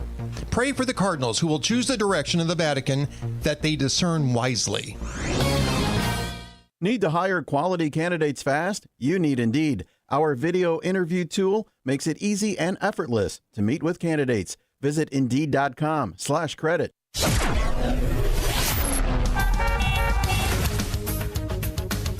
From the Team Hochberg Traffic Center, I'm Nikki Whaley. The Edens inbound from Lake Cook to Montrose, 15 minutes, outbound 13 minutes. On the Kennedy, inbound from Montrose to the Burn interchange, about 13 minutes, outbound about 13 minutes. On the Eisenhower, this is inbound from Wolf to the old post office, about 19 minutes, outbound about 28 minutes. That's due to a crash on the left shoulder that's going to be near Austin Boulevard. On the Stevenson inbound, this is from the Tri-State to Lakeshore Drive, 22 minutes. This report is sponsored by Allstate. Some people just know you can save money on car insurance by checking Allstate first. Those people are probably saving a carload of cash right now, so what are you waiting for? Check Allstate first for a quote today. You're in good hands with Allstate. Chicago's Morning Answer continues next, but now I check your forecast from the National Weather Service. Clouds will increase today. Breezy and warm. Afternoon thunderstorm in the area. High 71. Clouds and showers. Thunderstorm for the night. Low 51. Partly sunny. Shower and thunderstorm mainly early tomorrow. High at 76. I'm Steve Williams on AM 560. The Answer.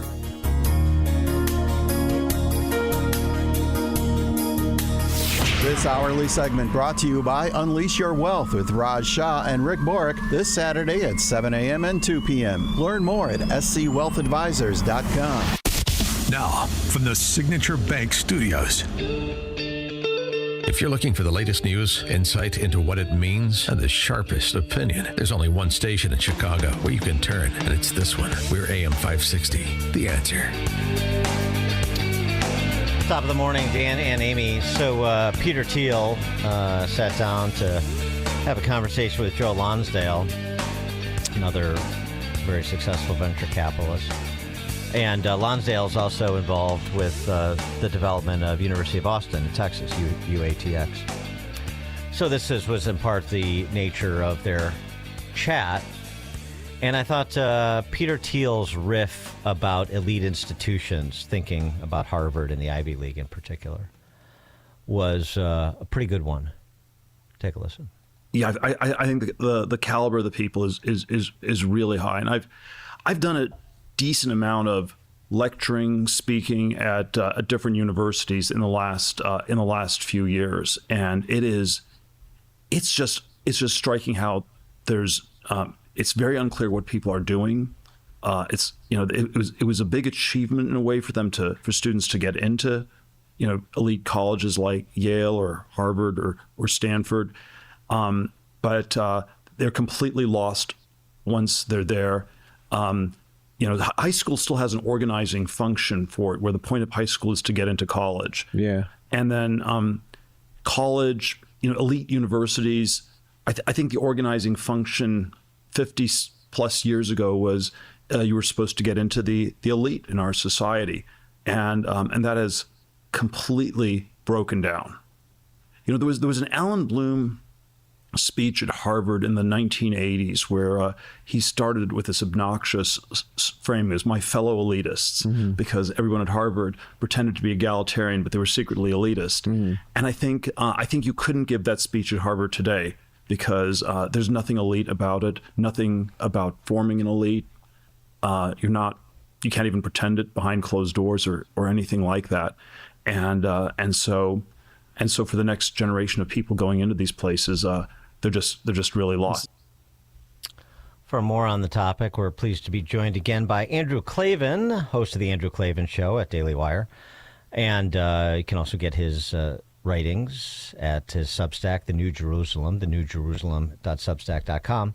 He's got a new book as well, The Kingdom of Cain, Finding God in the Literature of Darkness, that is available on May 6th. But, of course, you pre-order it now. The Kingdom of Cain is Andrew Klavan's latest book. He joins us now. Andrew, thanks for being with us again. Appreciate it. It's great talking to you, Dan. What about what Thiel had to say about the Ivy League, and you can't even pretend that they're elite institutions anymore, and it's not even that sort of general description, but his more personal one where he talks about going and speaking at these places, and there's no sort of organizing principle, and the supposedly next gen elites are lost. Yeah, I think it's beyond question true. It's like the news hasn't reached them yet, but it's reached the rest of us. I think that the reaction to COVID, which was such a disaster, so complete with lies and cover-ups and censoring of the truth and accusations that the people who were telling the truth were the conspiracy theorists, while the elites themselves were conspiring to hide the truth and to damage the economy and to take away people's rights, even the right to go to church in the name of a public health emergency. Oh, and while we're at it, isn't racism a public health emergency, and isn't climate change a public health emergency? Revealed to us the fact that our elites have no clue what they're doing, and they're not on our side. And this is really important because, after World War I, Churchill remarked that the people who led Europe before World War I were not the same people who led Europe after World War I, because World War I had been such a disaster and such a mistake by the elites. But with COVID, no one was fired, no one was punished, no one was accused, but the people basically responded by reelecting Donald Trump, which not only said, oh, we want Donald Trump, but also said, we're not listening to you anymore. We're not listening to your media. We're not listening to your entertainment people. We're not listening to George Clooney. We don't care what you think.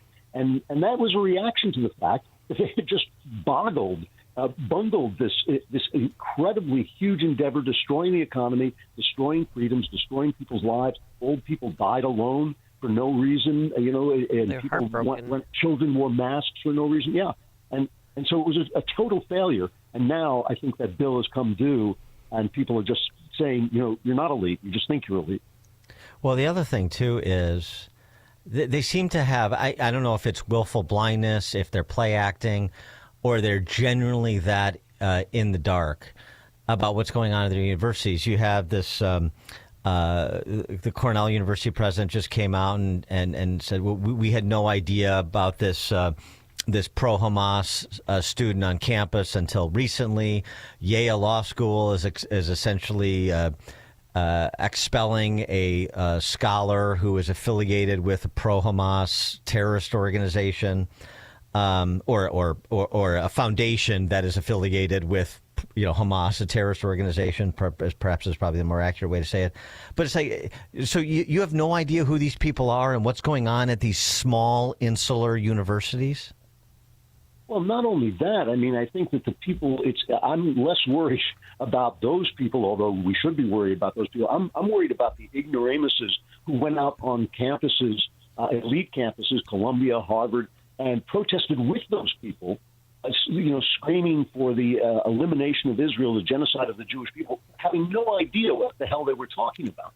And those people were schooled at Harvard. They were schooled at Columbia. They were schooled in these classes by leftists who had developed this idea of, intersectional power rankings that made you more moral if you had, less power, and all these things that basically lead you to evil, an ideology that was going to lead people to endorse evil. We see it now in the Democrat Party that is supporting gang members who've been tossed out of the country as they deserve. They don't know they're doing anything wrong.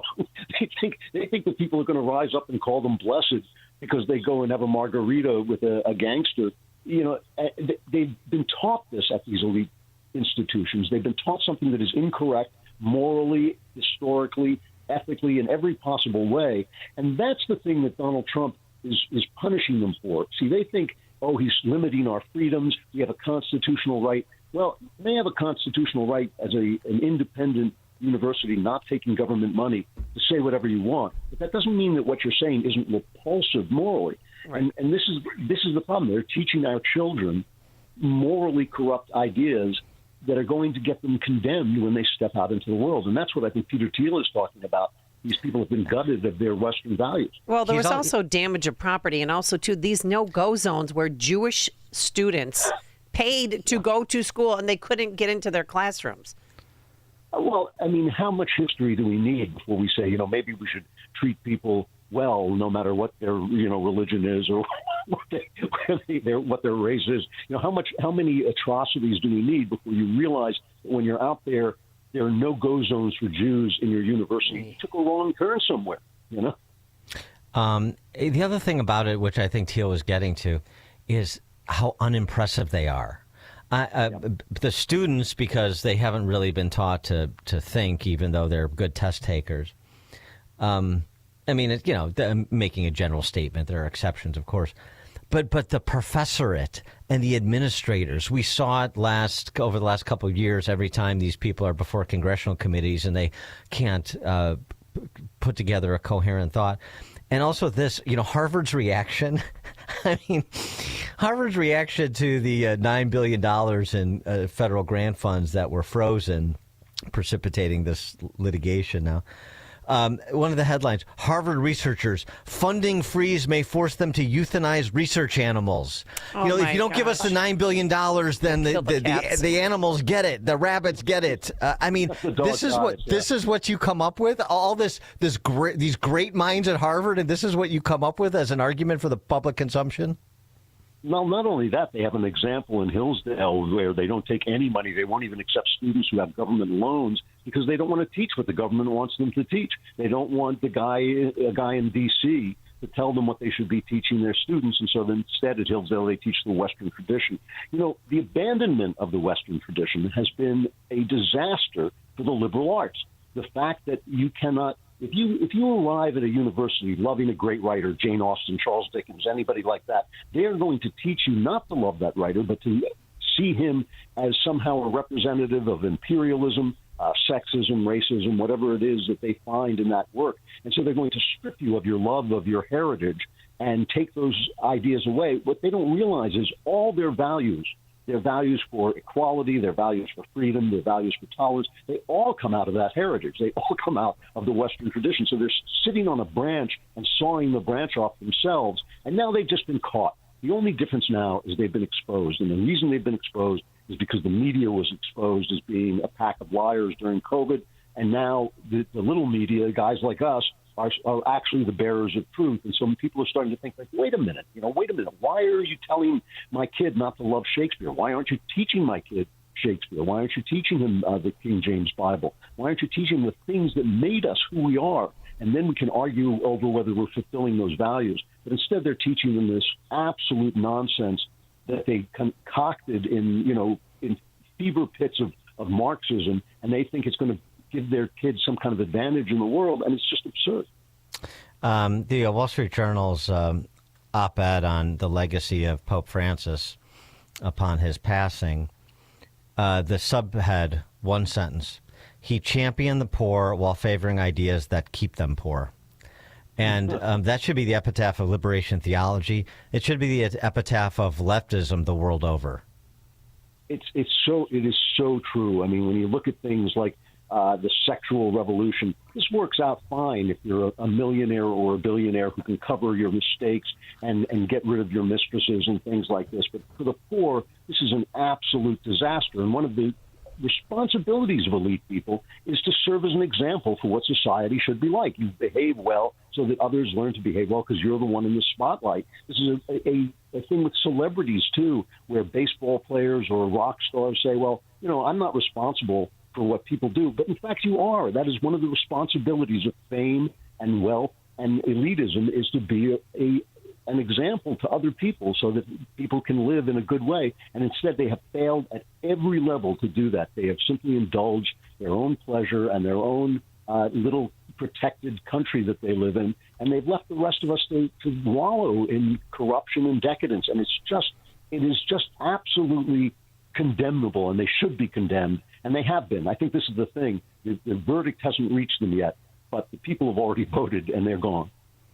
What's your handle on Trump's, not just Trump's instigation of litigation, because he wanted this. You know, he knew he was making Harvard a deal that it could not accept. He wanted this. His instigation of litigation there, and how that's sort of representative of the way he is going to battle with these elite institutions that have corrupted themselves over the last several generations. Well, the thing about Trump is you can never understand him by taking a snapshot of where he is at the moment, because he's a negotiator, because he's a deal maker. He's always moving towards something. And so you always have to sort of think a little bit ahead. This is why the press does such a bad job of covering Trump, is because he's actually, they hate to think this because they think he's a dummy. He's actually ahead of them. He's moving towards something. And you're right. He has coaxed these people into court, realizing that he only has to win half the cases to transform the country into something that will last longer than the country that they were building. He's always thinking, this thing with the tariffs where everybody panicked over the tariffs. And I was thinking, well, wait, where is he going? He's trying to get us on a footing with China so that China doesn't eat our lunch in about 10 years. And they're constantly panicking over what he's doing in the moment. But this coaxing these people into court is a good thing. He doesn't have to win every case. He simply has to set the agenda and make it clear that the president has certain powers and certain rights to execute the laws, and he's going to secure those rights through the courts. I think he's actually playing a very long game. I don't think he's playing 3D chess. I just think he's playing 2D chess better than everybody else. And I think that this is part of that game. You're absolutely right about it. So what's as you're seeing this unfold over the last couple of months now, what concerns you as we head into the summer with some of the big items that he needs to get done, like extension of tax relief, that are not yet done? Yeah, I think that is the thing. He's got a big picture. He was out of office for 4 years. I think that was a godsend. I think it gave him a chance to actually kind of rethink his first administration and where he was foiled and where he was wrong-footed by the establishment on both the right and the left. And I think that he's got a big picture. And, the House has been doing a good job of getting some of these ideas through, but it's going to be a long haul to push this tax reform and budget reform through the Senate and actually get a bill out of it. But we need to do that, because without the laws, everything is just an executive order that's going to disappear. But I think he's got a really good idea, an idea that we should be competing with China, not essentially getting our, we can fight a war with China if they'll sell us the bullets. We don't want to be in that situation. We want to be in a situation where we're producing the things we need, including medicine, including weaponry, including all the kinds of things we're going to need if we have a new Cold War or a new hot one. And so I think that this is a big picture, and I think that the Congress has got to get their mind right about this and stop arguing over every little thing and just put the big plan into operation. Andrew Klavan is the host of The Andrew Klavan Show at the Daily Wire. His Substack, The New Jerusalem, thenewjerusalem.substack.com.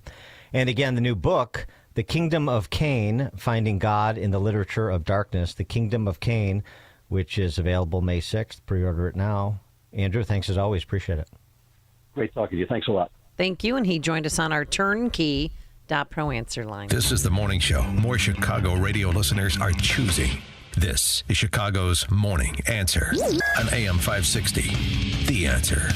Can you afford not to have effective video surveillance? Is your outdoor inventory at risk? Theft and vandalism can hit your bottom line hard. Stop these events before they happen. Monitor your business 24/7 with alarm detection systems. We prevent crime with live operators watching video alerts, ensuring your assets and employees are secure. It's not worth the liability when you can effectively protect what matters most. Call ADS at 1-630-844-6322 or visit adsalarm.com for a free demo. Alarm license number 127000143. Spending too much on security guards to patrol your property? With rising crime rates, guards may not be enough. And the cost, it's adding up fast. At Alarm Detection Systems, we offer a more innovative solution. Live video monitoring. Cameras provide extra coverage in even the hardest to reach areas. Unlike guards, they never get intimidated. Our operators watch video alerts in real time, cut costs, increase coverage, and stay secure. Call ADS at 1-630-844-6322 or visit adsalarm.com for a free demo. Alarm license number 127000143. Living with chronic joint pain is like trying to get comfortable on a cactus sofa. Ouch!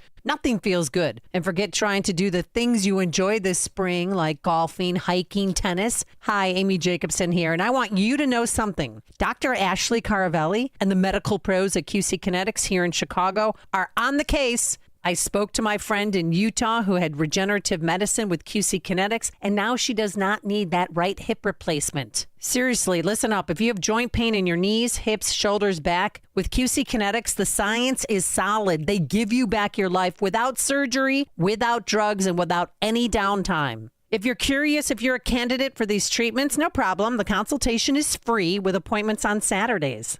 Now's the best time to get started. Call QC Kinetics at 312-809-5955. That's 312-809-5955. 312-809-5955. QC Kinetics. This Mother's Day, give Mom something that shines as bright as she does. Hi, it's Mike Gallagher. Roland's Jewelers is the perfect place for a gift to make Mother's Day unforgettable. Roland's has such a beautiful selection of jewelry, and I'm a longtime customer of Roland's. I love this place, and I want you to make Mom feel truly special with a stunning Simon G necklace, a Roberto coin bracelet to match her style, or sparkling diamond stud earrings. I love that Roland's is family-owned, and I appreciate their expertly trained sales specialists. Roland's will help you find that perfect gift because Mom deserves jewelry she'll cherish forever. Visit Roland's Jewelers, downtown Libertyville, or RolandsJewelers.com. That's ROLLANDS, RolandsJewelers.com. Roland's Jewelers, a family-owned jeweler you can trust this Mother's Day, like I do. RolandsJewelers.com, or call them 847-918-7300, 847-918-7300, Roland's Jewelers. AM 560, The Answer.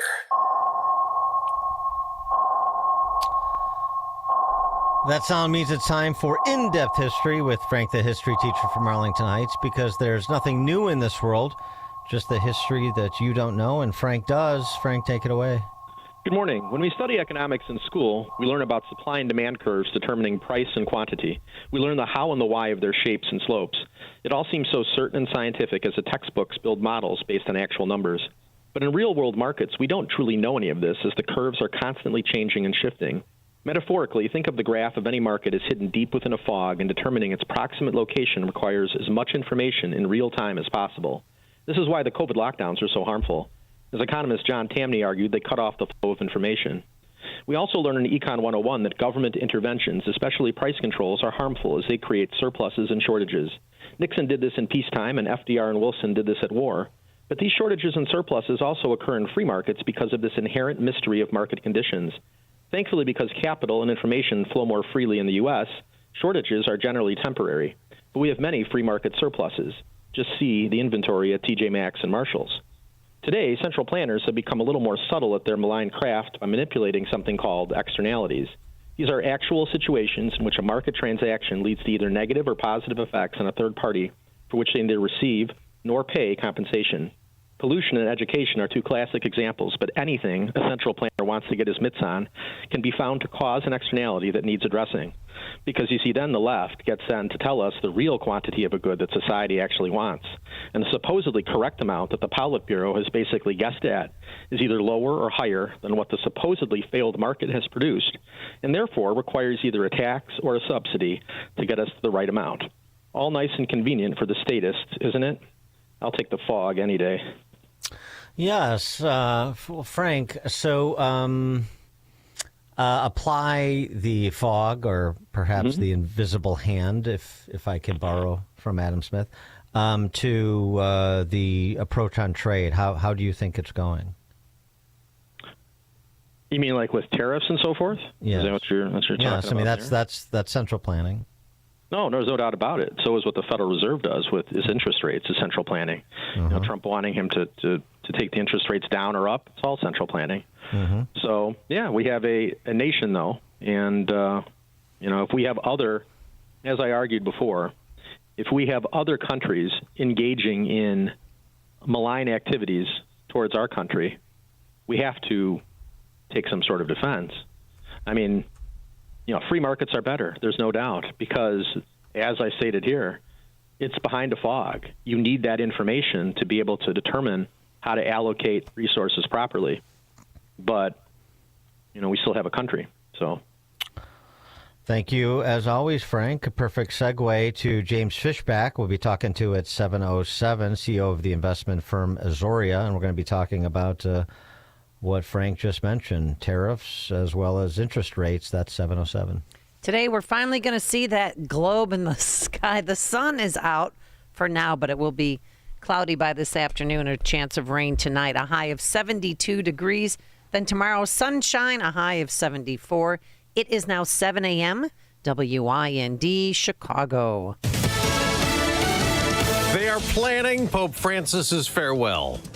I'm Dave Anthony, Fox News. The Vatican released pictures showing the Pope for the first time in a red robe inside an open casket. Cardinals are arriving from around the world, and the first meeting took place, about 60 of them setting that time, making that decision to decide that the funeral would take place Saturday at 10 a.m. local. That is 4 a.m. Eastern. Fox's Alex Hogan in St. Peter's Square, where crowds have gathered again before public viewing for the Pope's casket begins tomorrow in Rome and days after the funeral. The conclave, the process of picking a new pope, takes place at the Vatican. The College of Cardinals gathers at the Sistine Chapel to select a new pope. The Cardinals vote by secret ballot. A 2/3 vote is required. Ballots are then burned. The smoke color will indicate the result. If the smoke is white, a new pope has been picked. Now, Pope Francis led the Catholic Church for 12 years. He died early yesterday at the age of 88, suffering a stroke that led to heart failure. President Trump will attend the funeral in Rome Saturday. In the meantime, he says he's still hopeful they can work out a ceasefire in Ukraine. Secretary of State Marco Rubio in London tomorrow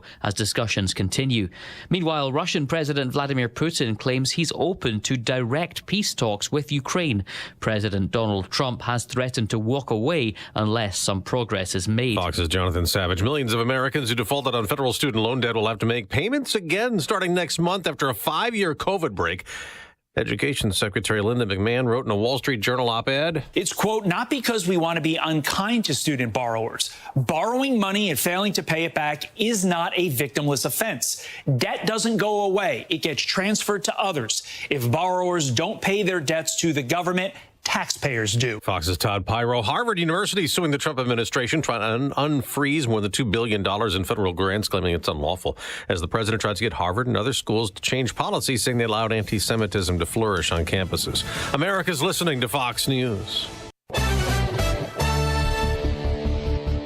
Good morning. It's 45 degrees in Chicago in the AM 560, The Answer Newsroom. I'm Nikki Whaley.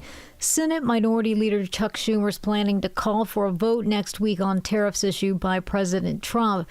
Schumer believes that there may be enough Republican support to pass a resolution in the Senate.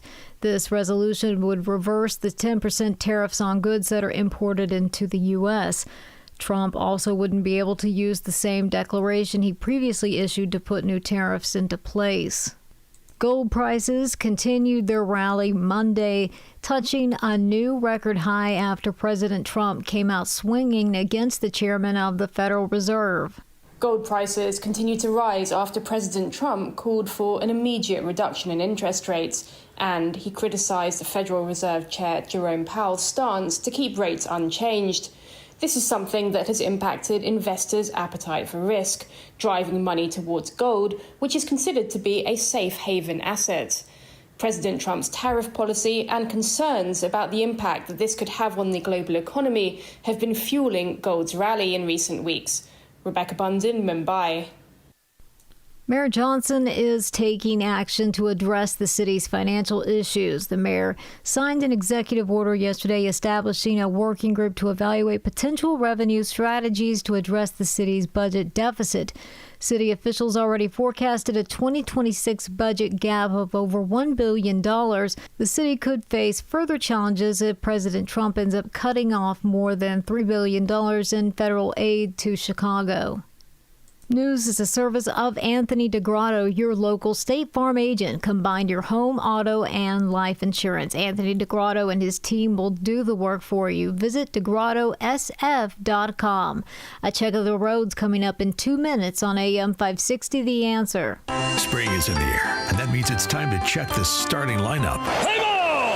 Leading off for AM 560 every morning at 5, it's Chicago's Morning Answer with Dan Proft and Amy Jacobson, followed at 9 by Mike Gallagher. Moving up in the lineup, it's Charlie Kirk, now heard at 11.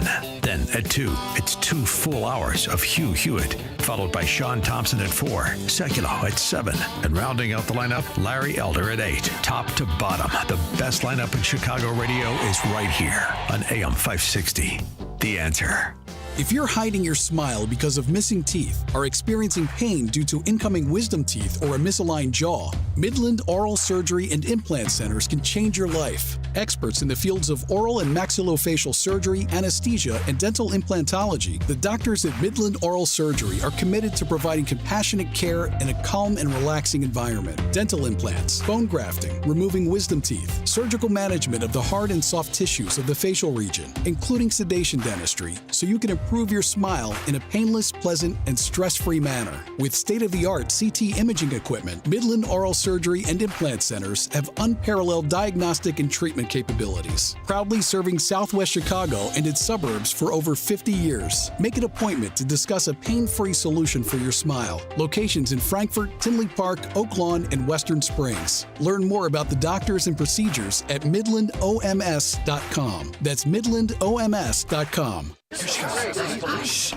Surprise! Your expenses this month were way higher than you expected! Also, you forgot to renew your website domain and now you're in a bidding war! You should see the look on your face! At Progressive, we know small business owners don't usually like surprises because they cost you money. But a good surprise that could save you money? Getting a commercial auto quote from Progressive. Plus, the fridge died in the break room and now everything smells weird! Surprise yourself. See if you can save in as little as 7 minutes at ProgressiveCommercial.com. Progressive Casualty Insurance Company and Affiliates. Since 9/11, the Tunnel to Towers Foundation has been supporting America's greatest heroes and their families. Heroes like Mark Holbert. Mark enlisted in the United States Army and served multiple tours, including 3 in Afghanistan. On his 4th tour, he stepped on an improvised explosive device and lost 2 of his fingers and both legs. Tunnel to Towers provided Mark with a mortgage-free smart home, which enables Mark to live more independently. Support America's heroes, like Mark. Donate $11 a month to Tunnel to Towers at t2t.org. Do you owe $10,000 or more in credit card debt or personal loans? With credit card debt at all-time highs, Debt Relief Advocates is urgently notifying consumers of debt relief now being made available, designed to aid consumers with out-of-control credit card debt. Those who qualify and enroll for this relief program will only have to pay back a fraction of what they owe. This is not bankruptcy or a debt consolidation loan. This is a relief program that credit card companies would rather you not know about, as it ends your debt nightmare and saves you lots of money. Consumers owing at least $10,000 in credit card debt or personal loans can now take advantage of this debt relief as the cost of living skyrockets. Debt Relief Advocates has established a relief hotline for you to call to learn what debt reduction you may qualify for, so don't wait. For this free information, call the Relief Hotline at 800-505-8709. 800-505-8709. 800-505-8709. From the Team Hoffberg Traffic Center, I'm Nikki Whaley. Eden's inbound from Lake Cook to Montrose, 20 minutes. Some solid traffic between Cicero and Montrose Avenue. Outbound, about 14 minutes. On the Kennedy, inbound from Montrose to the Burn Interchange, 21 minutes. Outbound, about 35 minutes.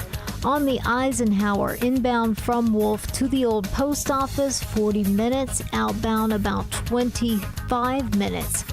On the Stevenson, inbound from the Tri-State to Lakeshore Drive, about 33 minutes. On the outbound side, about 23 minutes. Traffic is a service of Fox Valley Coins. This is a great time to bring in your scrap gold jewelry and sterling flatware. Cash or check offered on the spot. FoxValleyCoins.com. Chicago's Morning Answer continues next, but now a check of your forecast from the National Weather Service. Increasing cloudiness, breezy and warmer. Afternoon thunderstorm around today, high 71. Cloudy with a shower and thunderstorm for the night, low 51. Clouds and sun, shower and thunderstorm mainly early tomorrow. High tomorrow at 76. I'm Steve Williams on AM 560. The Answer. Get the latest weather, traffic, and news updates online at 560theanswer.com. Now, from the Signature Bank Studios, this is Chicago's Morning Answer with Dan Proft and Amy Jacobson on AM 560. The Answer.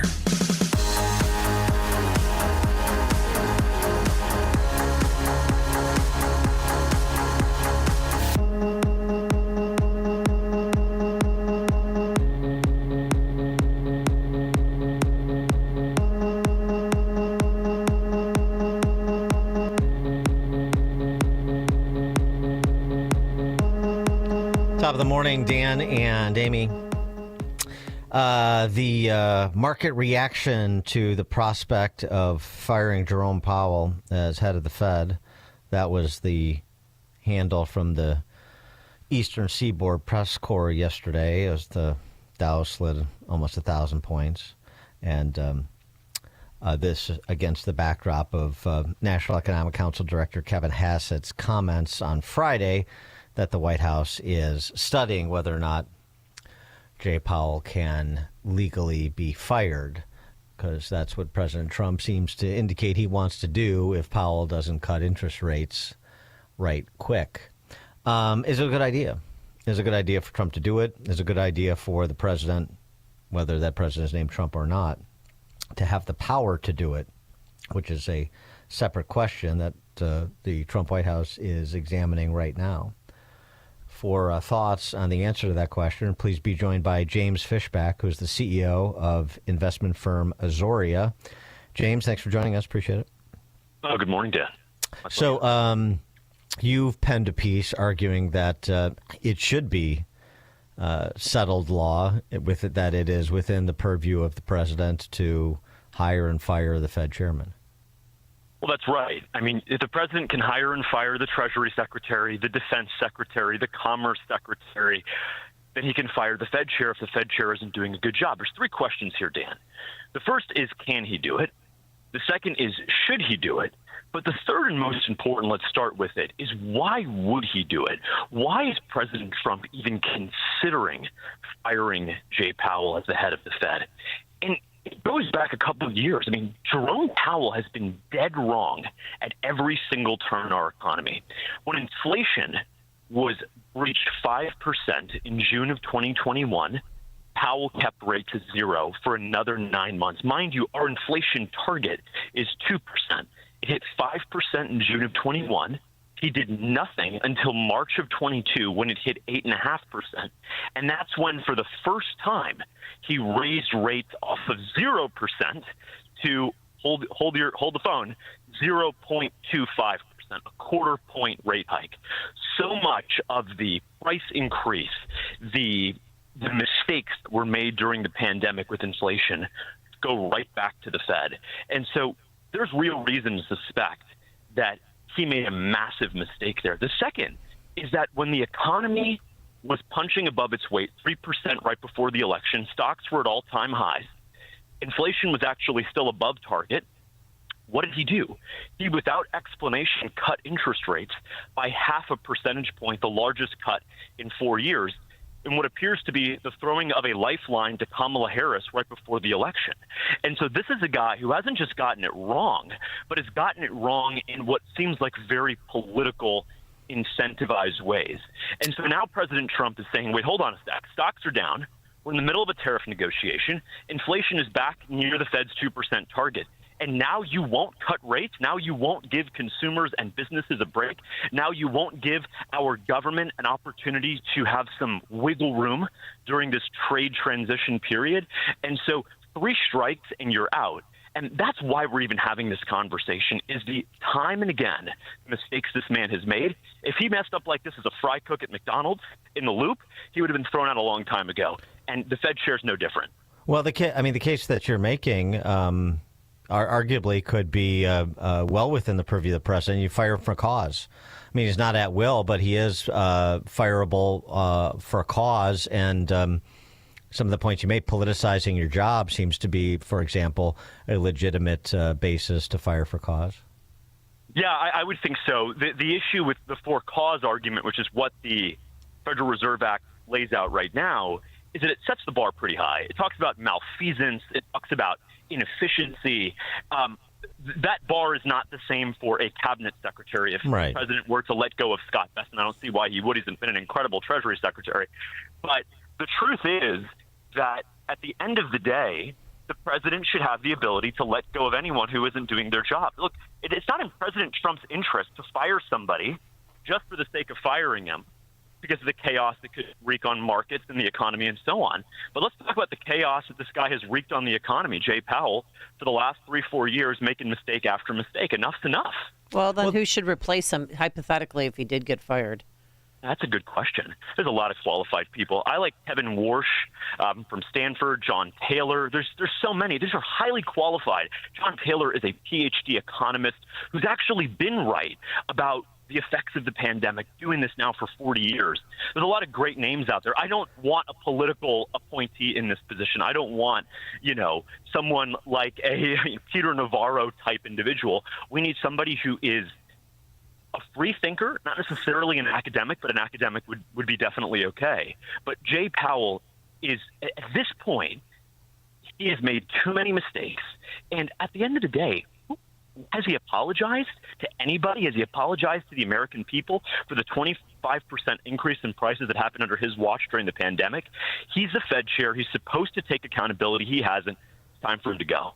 But then you also, even if you fire Powell tomorrow, you still have the Fed, the regional Fed bank presidents that he can fire. So you whatever policy. I understand the idea. You have an effective, charismatic, respected leader, and the Fed bank presidents at the regional level will go along as they have been with Jay Powell. But maybe that's the case. Maybe it isn't. We don't know.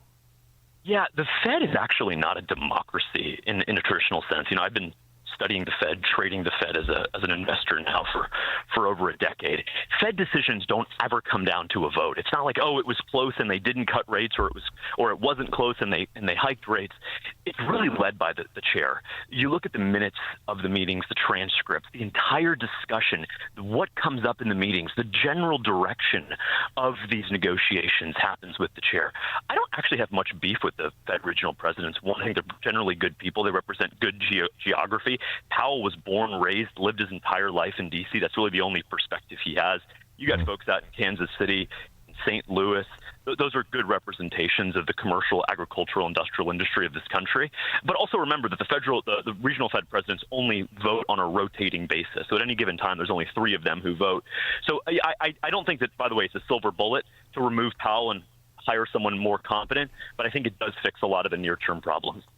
And then the substantive issue is Trump right? The substantive economic issue, not personnel issue, is Trump right? Do you agree with him that Jay Powell should be moving with more alacrity to cut rates?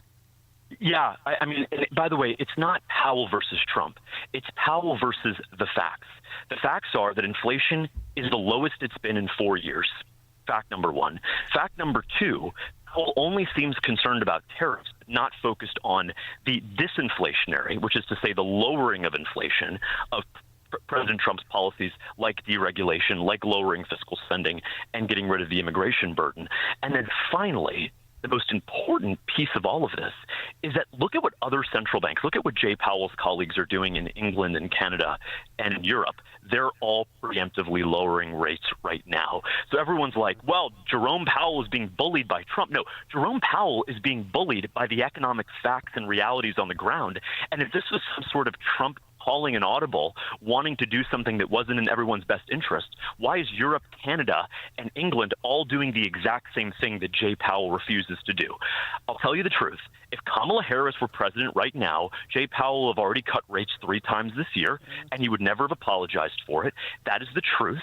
This is the guy, by the way, that after George Floyd happened in the summer of 2020, he went during a FOMC press conference, that's the official press conference of the Fed, and admitted there was racial injustice in this country. He admitted to focusing and studying and committing to black unemployment rates as opposed to any other race. This is a highly political man. I really had high hopes from when President Trump hired him back in 2017. But at this point, he is unqualified for the job. Let's put somebody better in there who can represent the American people. Now, I wanted to get to something else, too, with you, because you're the Doge stimulus check guy. This is your brainchild. Is that a fair statement? It is, yes.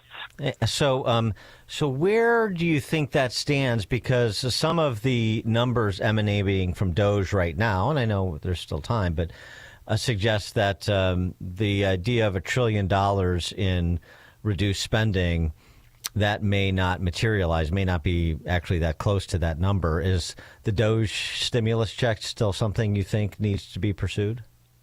I absolutely think so.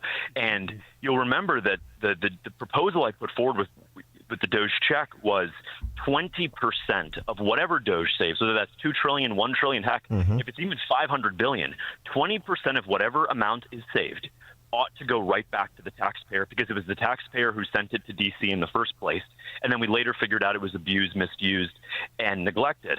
And so that's where I stand on it. Now, if that number ends up being lower than anticipated, that's just a fact.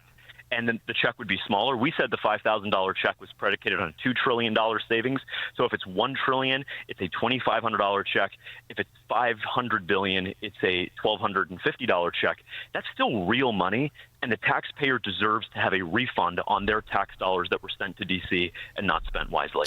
And the just the thinking behind that is, I mean, because I guess it's, might be slightly stimulative on the consumer side, particularly if, depending on where we are with trade arrangements in across the globe. But I mean, it really sounds to me like your idea is more based on just the principle of this is what we can do, and a little bit of a prove up. This is what we can do if we rein in government spending. We can return your money to you to spend how you see fit for you.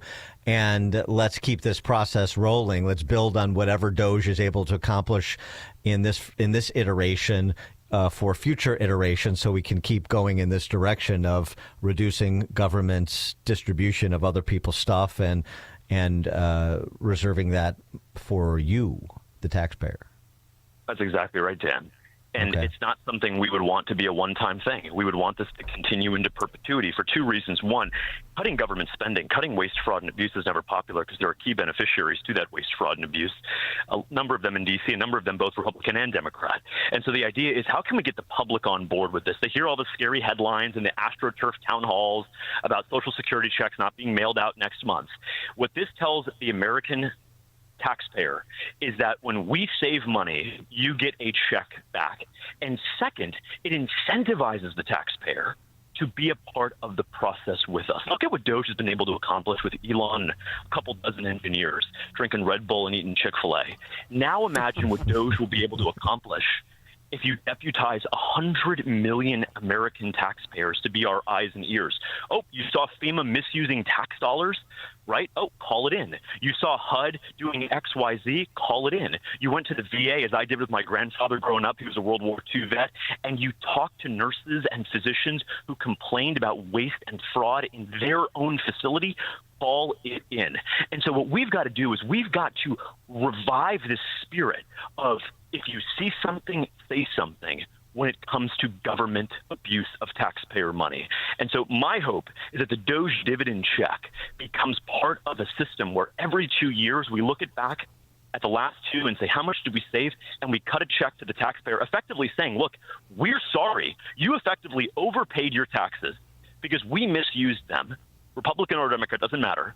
And we want to send you back some of the money because we know that Americans will be better stewards of that extra savings than the federal government will be. Yeah, no, I like it. I like the philosophy behind it. James Fishback, CEO of investment firm Azoria. James, thanks so much for joining us. Appreciate it. My pleasure. Thanks, guys. Thank you. And he joined us on our turnkey.pro answer line. This is Chicago's Morning Answer. Your show keeps me alive during the week. There's nobody I'd rather listen to between 5 and 9 in the morning than you guys. On AM 560, The Answer. You've worked hard and accumulated wealth, but you know the pitfalls involved in passing significant assets to your heirs. The team at Spahn Financial will help you feel secure with personalized financial planning to achieve your legacy goals. They anticipate and manage all your wealth planning needs and focus on the full financial picture, including tax efficiency, income distribution throughout retirement, philanthropic giving, estate planning, and more. They even help you prepare the next generation to be good stewards. Kevin Spahn is a 2025 Barron's Top 1,200 financial advisor, and Spahn Financial is a Forbes Best in State Wealth Management team. Visit SpahnFinancial.com to schedule a consultation and to view disclosures. That's SPAHN Financial.com. Barron's Top 1,200 Financial Advisors list, March 2025. Data as of 9/30/2024. Forbes Best in State Wealth Management team, January 2025. Data as of 3/31/24. No compensation provided for ratings. Marketing fees apply to promote ratings. Rankings and recognitions are no guarantee of future investment success. You've heard us talk about our campaign this spring with Caring Network. They're a local pro-life organization based in Chicagoland. They're working to prevent abortions in Illinois by reaching abortion-minded women with a message of life and hope. But they need your help to do that. Abortion has become a destination for abortion tourism, quote-unquote. As our neighboring states have restricted abortion, more women are coming to Illinois. The number of abortions in Illinois has actually doubled in less than 7 years. Caring Network is committed to reaching the abortion-minded woman, the woman who gets pregnant unexpectedly, and is likely to go to a Planned Parenthood or another abortion provider to end her pregnancy. Caring Network needs your help to reach her first. You can help this effort by making a one-time donation of $150. That amount will make it possible for Caring Network to reach 5 women who are considering abortion. Reaching her first means providing services like telehealth counseling with a nurse, or scheduling an in-person appointment to show a pregnant woman her baby on an ultrasound. To learn more and to make a donation to Caring Network, just go to 560theanswer.com/caring. Again, that's 560theanswer.com/caring. Do you agree that the educational system is broken? The cycle of content conveyance and consumption is failing our children. They are listless, bored, and uninspired. I am Peter Serby, the founder and director of the Riverside Club for Adventure and Imagination, and author of the new book, Casting Fire, a guide to the adventure and imagination of boyhood. The true purpose of education should be to spark a child's curiosity and wonder, to light a fire of creativity, to illuminate a path to find gift and calling. A decade ago, I founded Riverside to rekindle a love of learning in our youth. Our innovative vision immerses boys and girls ages 8 to 14 in epic stories, ignites in them a passion for adventuring in the great outdoors, teaches them the art of craftsmanship, and facilitates strong friendships rooted in faith. Join us on our educational journey.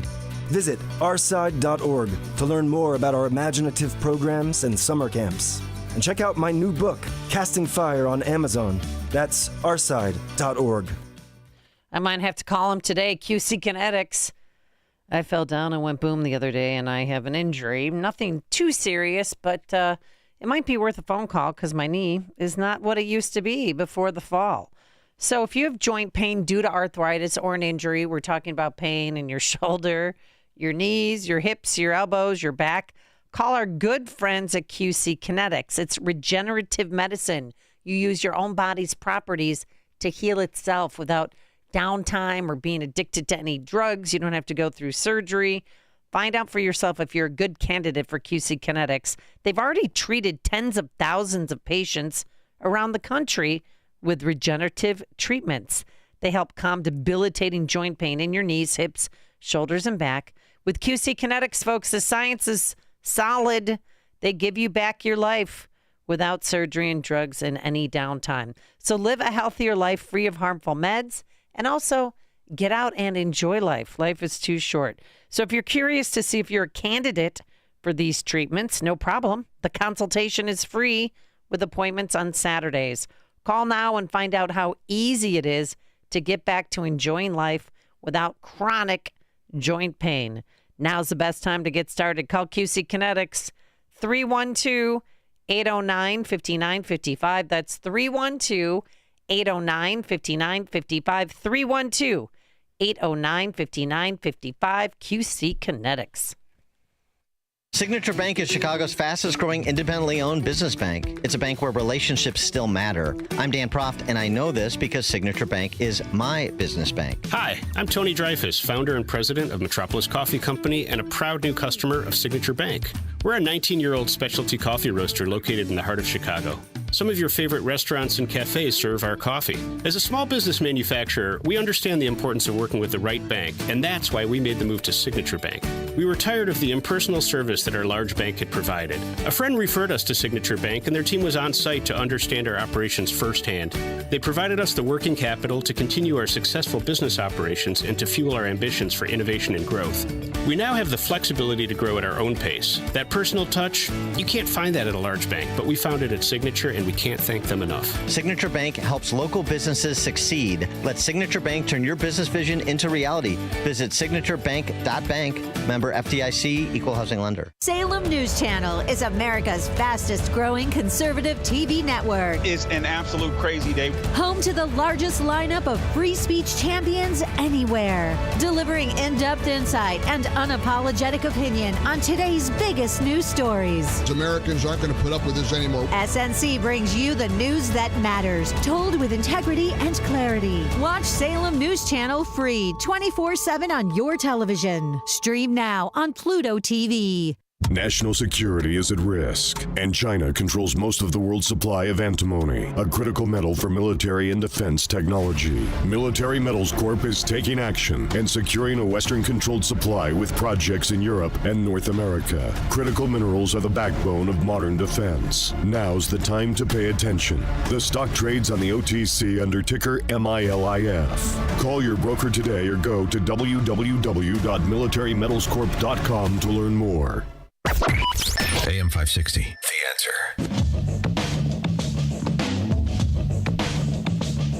Hello, microphone on. Coming up on Chicago's Morning Answer. At 7:37, we'll talk all things Illinois policy with Mark Lennon from Wirepoints, wirepoints.org. That's 7:37. And look who's coming to Chicago tonight. We'll explain. But now let's head back into that newsroom. Here is Nikki Whaley. Good morning. It's 45 degrees in Chicago in the AM 560 The Answer newsroom. I'm Nikki Whaley. The White House is denying a report that it's looking to replace Defense Secretary Pete Hegseth. A White House X account posted wrong fake news in response to an NPR story that said the White House was in the process of looking for a new leader at the Pentagon. Hegseth has come under fire after reports that he shared detailed military plans in two different chats in the Signal app. White House Press Secretary Caroline Leavitt called NPR's report total fake news. Hegseth has not directly refuted new reports that he shared military plans in the Signal chat with members of his family. Completion of the Chicago Sky's new training facility in suburban Bedford Park will be delayed until spring of next year. The $38 million Wintrust Sports Complex was first expected to be completed this fall. The construction will be delayed because the Sky and Village leaders plan to expand the facility. The additions include 2 turf fields, a hotel, a gas station, and 2 restaurants. Sky officials say the facility is expected to be available for training camp in April of 2026. News is a service of AlmostFreeTeeth.com. Overpaying for dental implants is over. If you have a Blue Cross Blue Shield, PPO, or FEP, you could save 90% off on average to get your smile back. Learn more and check if you qualify at AlmostFreeTeeth.com. A check of the roads coming up in 2 minutes on AM 560 The Answer. For nearly a decade, AM 560 has marked the start of summer with a night of cigar smoking and great conversation. And this year, we've expanded Cigar Night to 2 nights. Wednesday, May 21st at Gobert's Farm in Pingree Grove. And Thursday, May 22nd at Gaelic Park in Oak Forest. Featuring the great Larry Elder, along with AM 560's Dan Proft and Sean Thompson. Tickets are on sale now at 560theanswer.com/cigar. That's 560theanswer.com/cigar. Sponsored by Fox Valley Coins. It's Reveille. Sometimes it's a small story that tells people more about what's going on than data sets, charts, and graphs.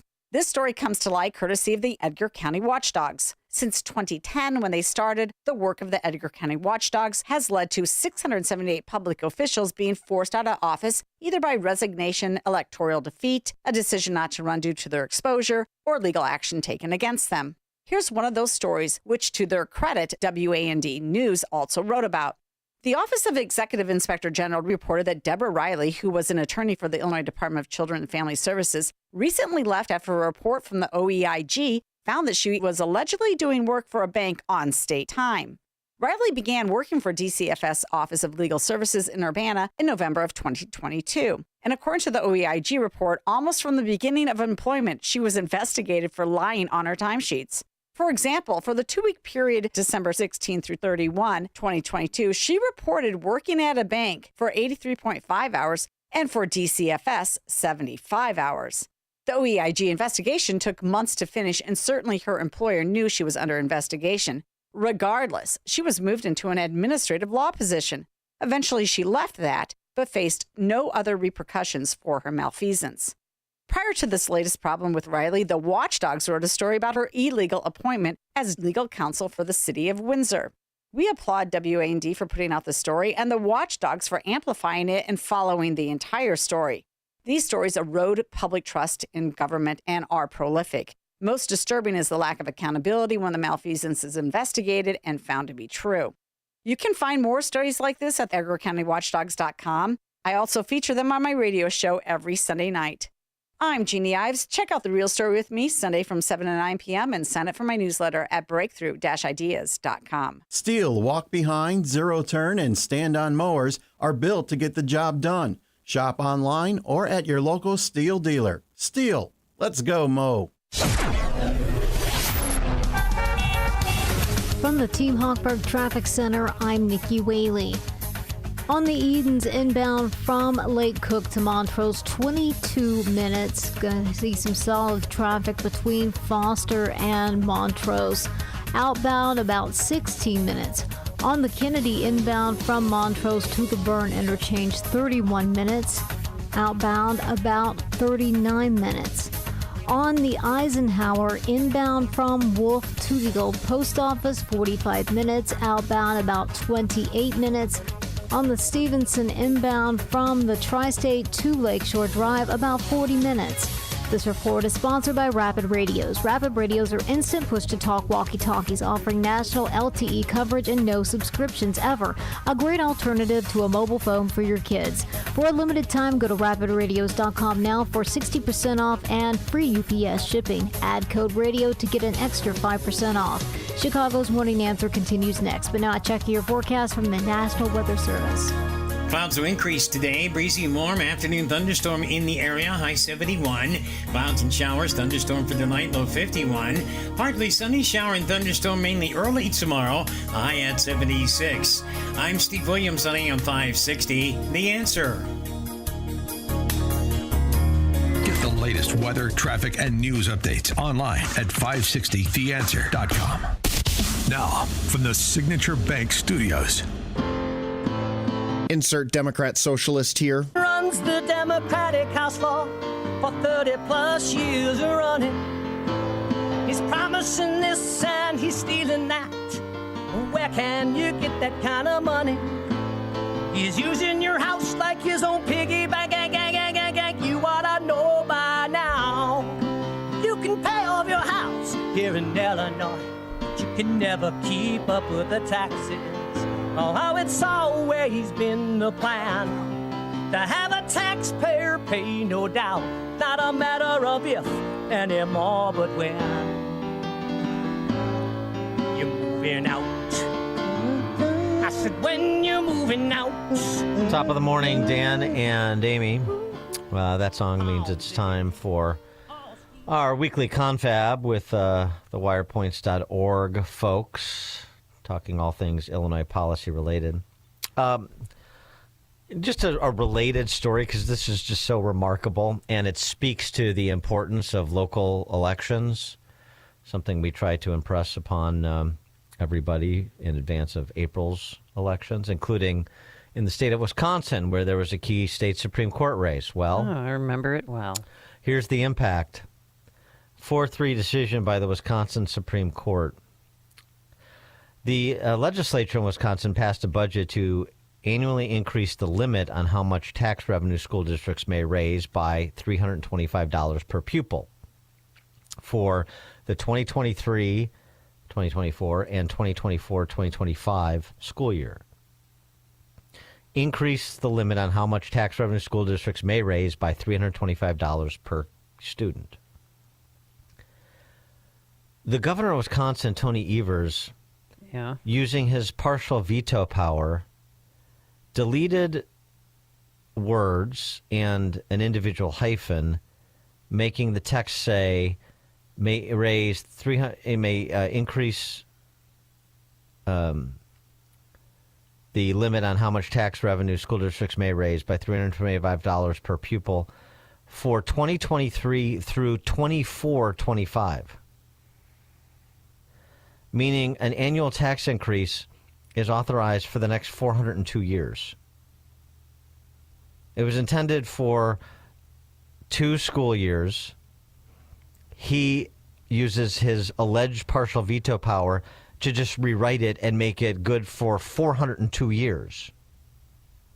402. Do you think he'll still be alive by then? The argument offered by these justices, these leftist justices in Wisconsin, which is, again, politicians in robes. It's a big problem in the judiciary at every level in this country, and it's really being exposed, the extent of the problem. They argue that the language of the constitutional text regarding the governor's partial veto power in Wisconsin permits striking numbers written out with digits.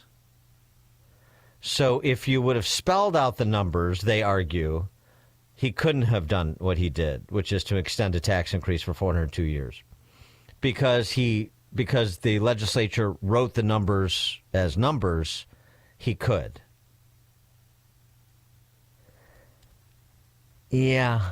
I wish there was enough engagement so unbelievable abuses like this would actually resonate and people would feel morally compelled to participate in what turned out to be quite a high-profile state Supreme Court race, even though so many Trump voters did not participate as anticipated. And, that same goes for all of the various issues that relate to Illinois and the lack of participation here. Oh, by the way, just sort of to bring it home to Illinois, right. A related story, another report out on property taxes. You complain about your property taxes? Property taxes are too high, blah, blah, blah. Yeah, right. And report after report, anybody who looks at it, the latest surveyor finds that Illinois metro areas dominate the top 10 list of highest property taxes in the nation. Rockford, number 1. Wow. The Chicago, Naperville, Elgin region, number 2. Peoria, number 3. Champaign-Urbana, number 4. Trenton, New Jersey, number 5. Springfield, Illinois, number 6. 5 of the top 6 in the nation. And the response is, what, more money for schools? I just saw state-run media, NPR, or the WBZ version of it in Chicago. Majority of Illinoisans want more money spent on higher education. Sure, why not? Don't connect any of the dots, though. It's mostly K through 12, of course, but it's just spend, spend, spend. Is there anything anybody wants to spend less on, ever? For more on this, Mark Glennon, founder of wirepoints.org, joins us. Mark, thanks for being with us. Appreciate it. Good morning. Uh-oh. We got bad connect there. Mark, you there? Yeah. Oh, that's better. You there? Yep. Yeah, we're here. The latest lament, or the latest version of an old lament about connecting inputs to outputs, connecting election results to policy consequences. The property tax thing, seems to have people's attention because it's such a hammering, but it doesn't seem to change outcomes very much. Connecting the dots is the phrase you use. That's in our tagline. That's it. People just got to connect the dots on these things. It's not very complicated. And boy, the trashing of the judicial system, and as a consequence of that kind of thing going on in Wisconsin, it's going to take years, if we ever do it, to restore respect for the legal system after all the weaponization and that kind of shenanigans like you saw in Wisconsin. Yeah, and just on the property taxes here, I mean, Rockford, Peoria, Champaign-Urbana, Springfield, I mean, those are middle to, in some cases, lower middle income households that are getting blitzed the worst in the nation. It's just, I don't know how many more exclamation points you can put on it until it generates some attention, but it just seems to be difficult to penetrate the consciousness here. Yeah, my colleagues Ted and John have a good piece up on that. The 27 of the top 50 counties in this new Adam data study are in 27 of the worst are in Illinois, and property can't leave, so they know where to loot taxpayers. You just take it out of their home equity. It keeps going and going and going. There's no stop to it. But eventually the money runs out. I mean, I have a neighbor who's like, I'm done. If I stay here, I will be completely broke in 3 years. So that's another one gone, another good neighbor gone. But there's no hope for the future. I mean, we have billions and dollars of budget. They released the city budget plan, and we're $1 billion in debt for this year, 1.5 for the next year, and it goes on and on. It goes on and on. It's hard to tell when things break, but you're right. It can't go on forever. And when we do hit that point, it's not going to be pretty. It's going to get a lot worse before it gets any better, and before people begin connecting the dots, which they're not doing now. Well, Brandon Johnson said he's going to have to cut spending and cut services. So what services is he going to be cutting? He has no idea. We don't know yet. Yeah. I mean, so do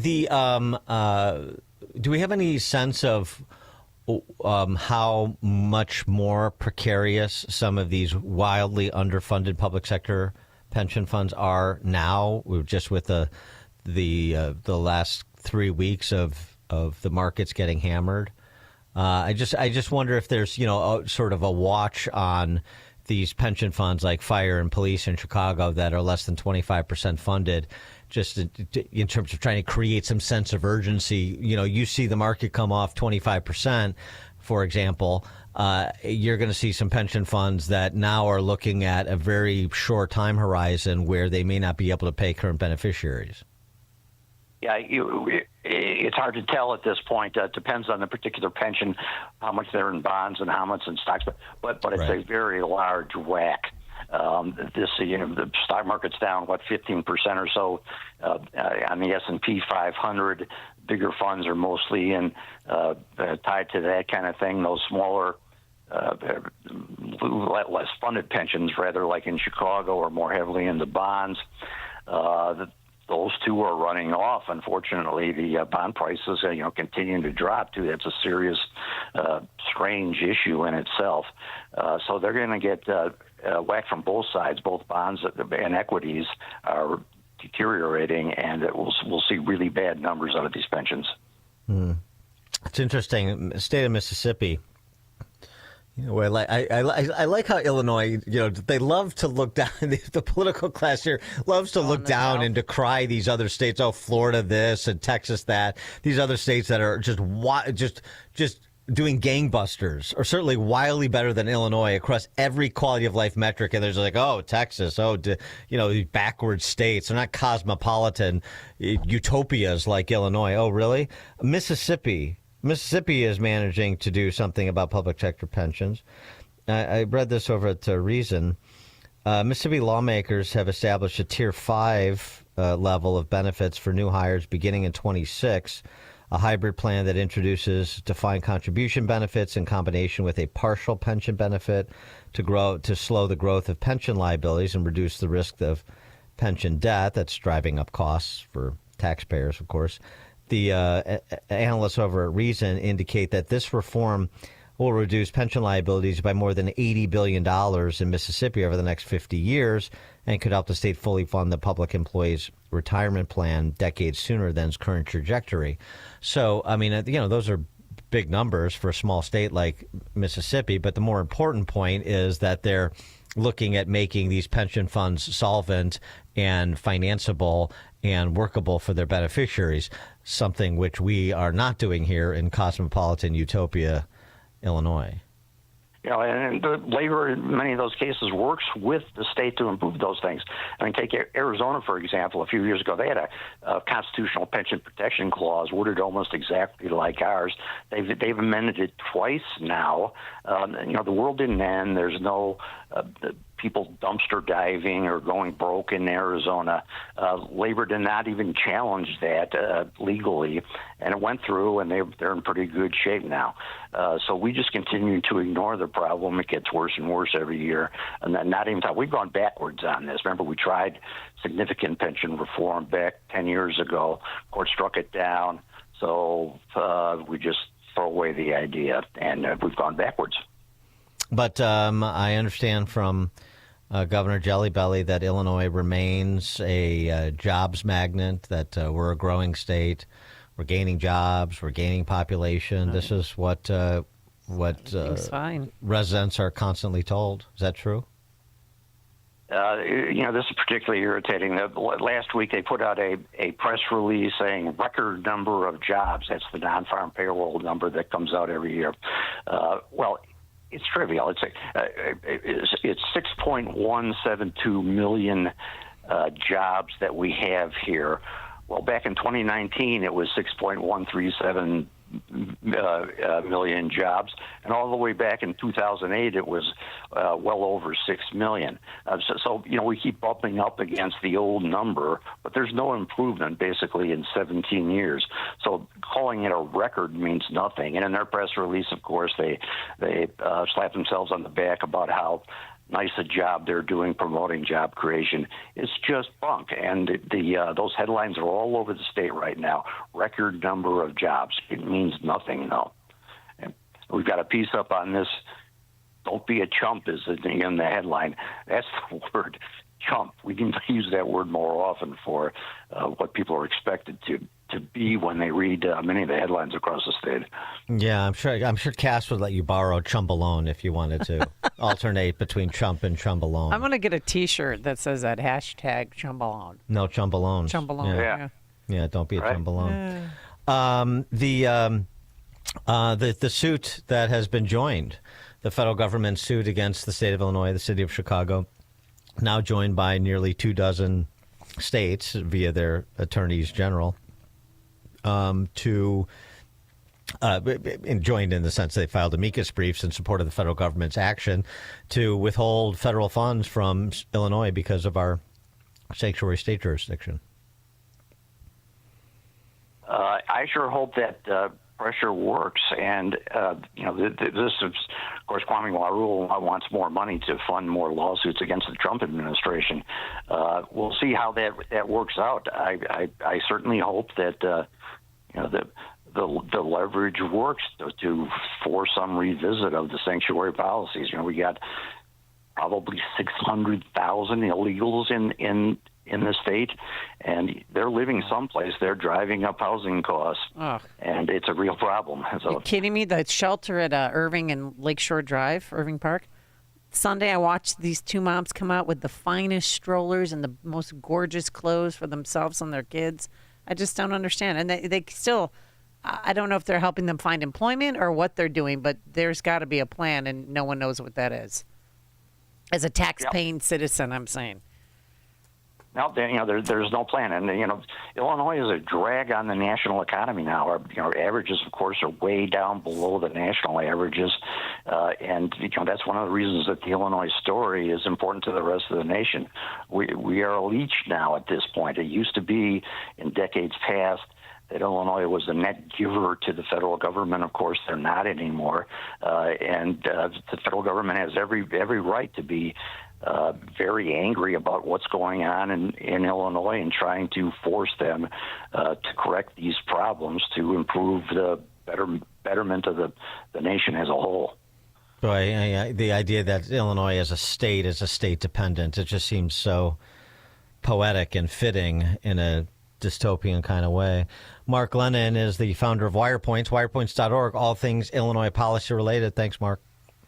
Thanks so much. Take care. You too, and he joined us on our turnkey.pro answer line.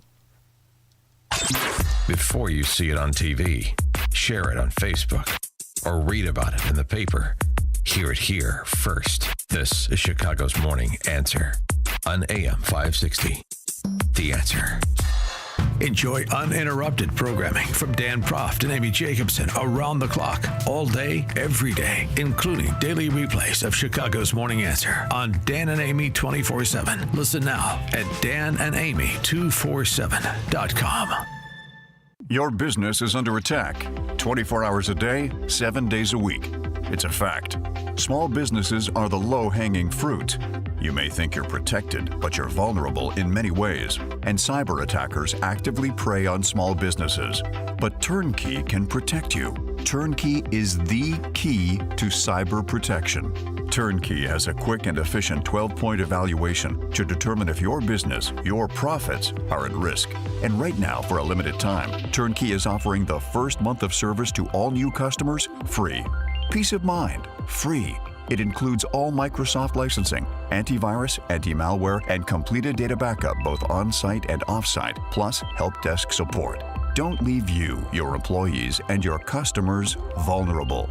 Talk to Turnkey. Visit turnkey.pro. 3 decades of experience. That's turnkey.pro. Turnkey, the champion of small business.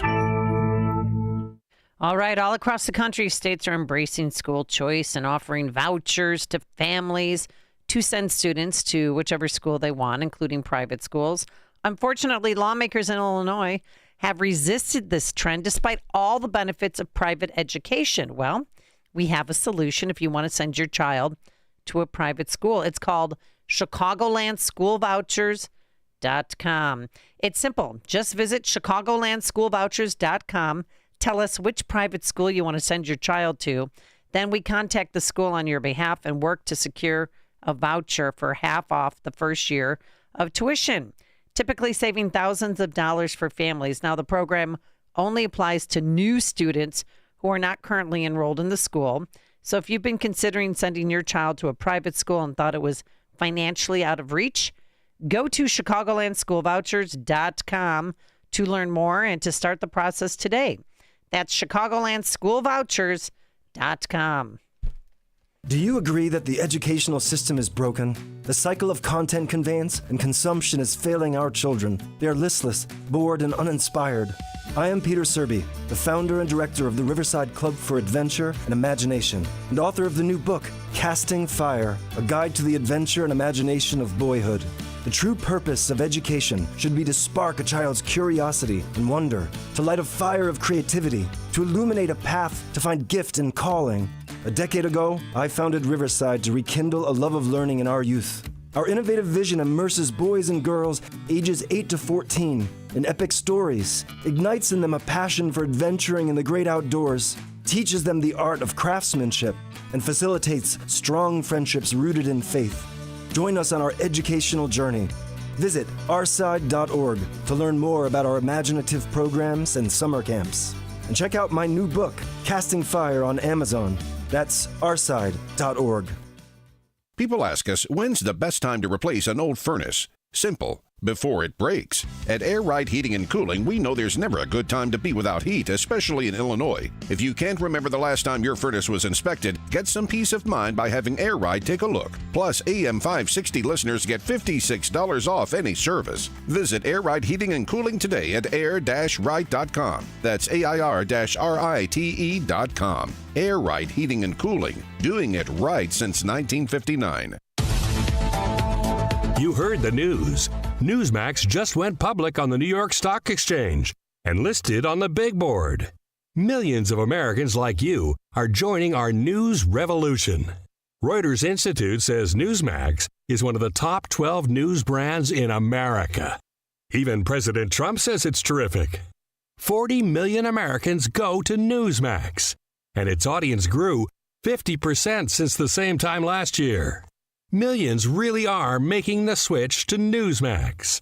If you want to be a Newsmax share owner, call your advisor or get more info at newsmaxinvest.com. Stand with Newsmax today for a strong America. This communication is for informational purposes only and shall not be intended to or shall not constitute any offer to buy or sell securities, nor shall there be any sale of securities in any jurisdiction in which such offer, solicitation, or sale would be unlawful. Gain insight into building strong marriages and raising godly children with Focus on the Family with Jim Daly each weekday at 11:30 a.m. on our sister station, AM 1160. Hope for your life. AM 560. The Answer. Elizabeth Warren was on a podcast called Talk Easy with Sam Fragoso. I guess a Hollywood guy of some sort. Anyway, I appreciate that he pressed her on her complicity with the Biden is mentally sharp fraud that the left perpetrated on the country. Take a listen. Do you regret saying that President Biden had a mental acuity? He had a sharpness to him. You said that up until July of last year. I said what I believe to be true. And you think he was as sharp as you? I said I had not seen decline. Oh, liar. Oh, what a liar. And I hadn't at that point. You did not see any decline from 2024 Joe Biden to 2021 Joe Biden? Not when I said that. You know, the thing is, he was sharp. He was on his feet. I saw him. Live event. I had meetings with him a couple of times. Senator, on his feet is not praise. He can speak in sentences is not praise. All right. Fair enough. 8 a.m. WIND, Chicago. The defense secretary defends himself. I'm Dave Anthony, Fox News. This is what it's all about, trying to get at President Trump and his agenda. Pete Hegseth calling controversy around his Signal group chats leaks, trying to create problems, and he just told Fox. What was shared over Signal, then and now, however you characterize it, was informal, unclassified coordinations. In the chats, Hegseth was discussing U.S. military strikes last month in Yemen. Fox's Alexandria Hoffs at the White House. The New York Times cited 4 anonymous sources in their reporting, and that is really what Secretary Hegseth has taken issue with. Those sources claim that at the same time that an Atlantic reporter was mistakenly included on that Signal group chat, which has been widely reported, Secretary Hegseth was involved in a second one that involved his wife, brother, and several others. Some Democrats call on Hegseth to resign. They'll move Pope Francis's casket today to St. Peter's Basilica in Rome, and tomorrow a public viewing will begin, and then... The Vatican has announced the funeral mass of Pope Francis will begin this Saturday at 10 a.m. local time. That's 4 a.m. Eastern. It will take place, as expected, in front of St. Peter's Basilica in the Vatican City. World leaders will be in attendance, including President Donald Trump. Fox's Jonathan Savage. The Pope died at age 88, suffering a stroke that led to heart failure. Cardinals will select his replacement in the coming weeks. Health and Human Services Secretary Robert F. Kennedy Jr., who caused controversy with recent comments about autism, wants to get more additives out of our food with a new plan to phase out petroleum-based synthetic dyes in the U.S. food supply. Now, these dyes are used in brightly colored cereals, drinks, and candies, and the move will bring the U.S. closer in line with Europe, which has already banned or heavily restricted these dyes over health concerns. That's Fox's Brooks Singman. Harvard is suing the Trump administration, calling unlawful, freezing its federal grants, trying to get the university to change policies to deal with alleged anti-Semitism on campuses in the pro-Palestinian protests. America's listening to Fox News. Good morning. It's 48 degrees in Chicago in the AM 560 The Answer newsroom. I'm Nikki Whaley.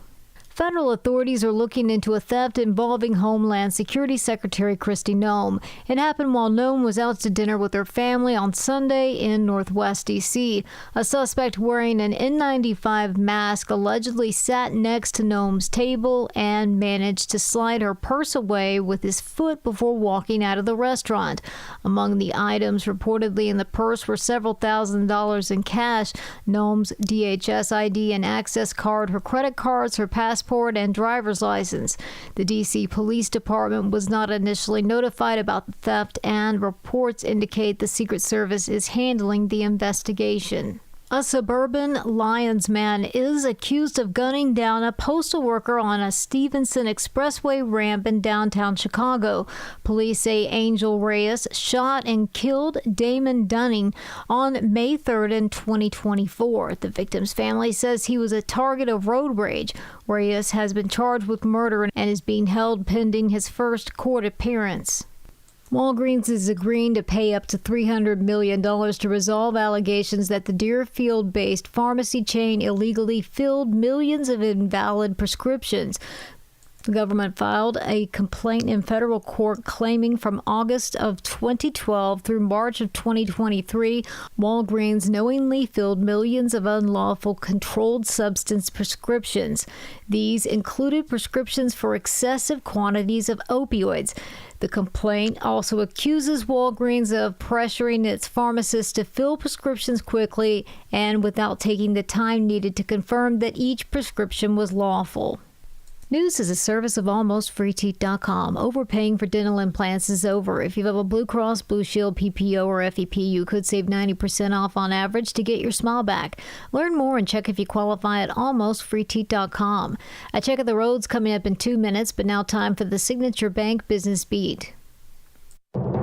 I'm Charles Payne, and this is the Fox Business Report. Verizon's business is holding up better than expected. Its earnings topped forecasts, and it says it's still on course to meet its goals for the year, though sales from its business segment declined, and some customers are canceling phone contracts worried about a rise in inflation. GE Aerospace is reporting a better than expected quarter. Its forecast is optimistic. 3M is reporting upbeat earnings. It's standing by its forecast for the year, but says tariffs could cut into its current outlook. Vice President J.D. Vance, who is in India, says America and India have officially finalized the terms of reference for trade negotiation. Stock futures are recovering ground after yesterday's sell-off on trade concerns and the president's threats to fire Fed Chair Jerome Powell. That's your Fox Business Report. I'm Jenny Coselda, invested in you. For nearly a decade, AM 560 has marked the start of summer with a night of cigar smoking and great conversation. And this year, we've expanded Cigar Night to 2 nights. Wednesday, May 21st at Gobert's Farm in Pingree Grove, and Thursday, May 22nd at Gaelic Park in Oak Forest. Featuring the great Larry Elder, along with AM 560's Dan Proft and Sean Thompson. Tickets are on sale now at 560theanswer.com/cigar. That's 560theanswer.com/cigar. Sponsored by Level 10 Coatings. Come on with this, people. Move it! Did you really think you could make that company deliver yourself? Oh, I cannot handle any more traffic. You could be getting much more done at your place of business. I've wasted 45 minutes and now this place is gonna close. Time is money. Let Quick Delivery Service take on the traffic hassle for you. They'll deliver almost anything, from large pallets of materials to important documents, or both. No forms, no labels, no scanning. Just tell Quick Delivery Service where it's going, they'll pick it up, and get it to your destination quickly. Your cargo delivery is tracked in real time with GPS. Notifications are delivered right to your inbox. Visit QuickDelivery.com. That's QuickDelivery.com. Or you can deliver like this. Seriously, another train? Or get your delivery there on time with QuickDelivery.com. Or call 847-534-2244. 847-534-2244. Hi, I'm Ken Mariotti, owner of Woodland Windows and Doors, a third-generation family-owned business since 1969. We know you're bombarded by choices when shopping for new windows or doors, so we're inviting you to experience the Woodland difference. For decades, we have been transforming living spaces with Marvin Windows, a fifth-generation family business. Marvin replacement windows have been known to increase the warmth of your cold rooms by 10 degrees. Think about that, 10 degrees warmer.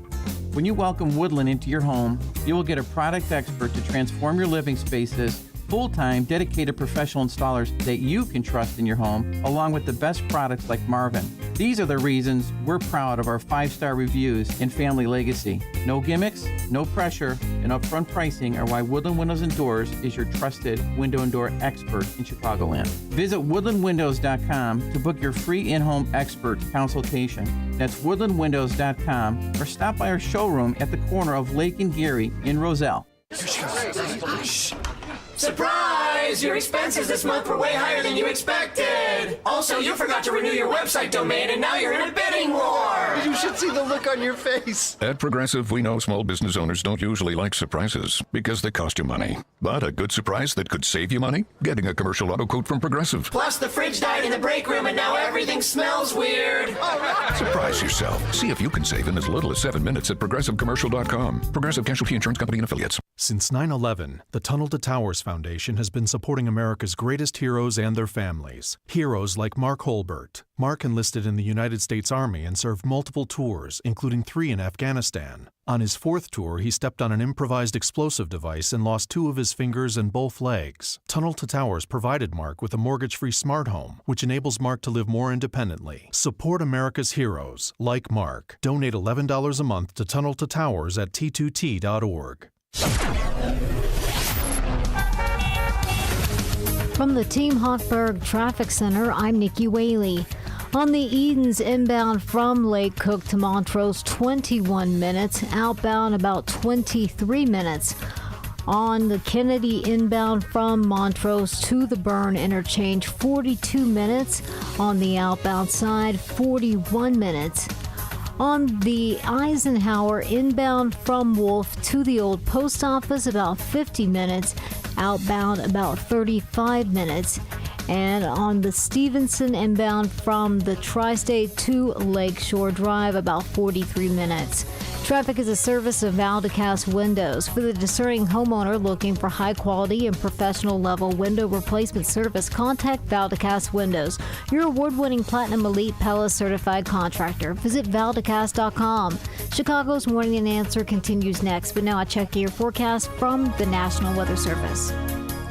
Increasing cloudiness, breezy and warmer. Afternoon thunderstorm around today, high 71. Cloudy with a shower and thunderstorm for the night, low 51. Clouds and sun, shower and thunderstorm mainly early tomorrow. High tomorrow at 76. I'm Steve Williams on AM 560. The Answer. Get the latest weather, traffic, and news updates online at 560theanswer.com. Now, from the Signature Bank Studios. This is Chicago's Morning Answer with Dan Proft and Amy Jacobson on AM 560. The Answer.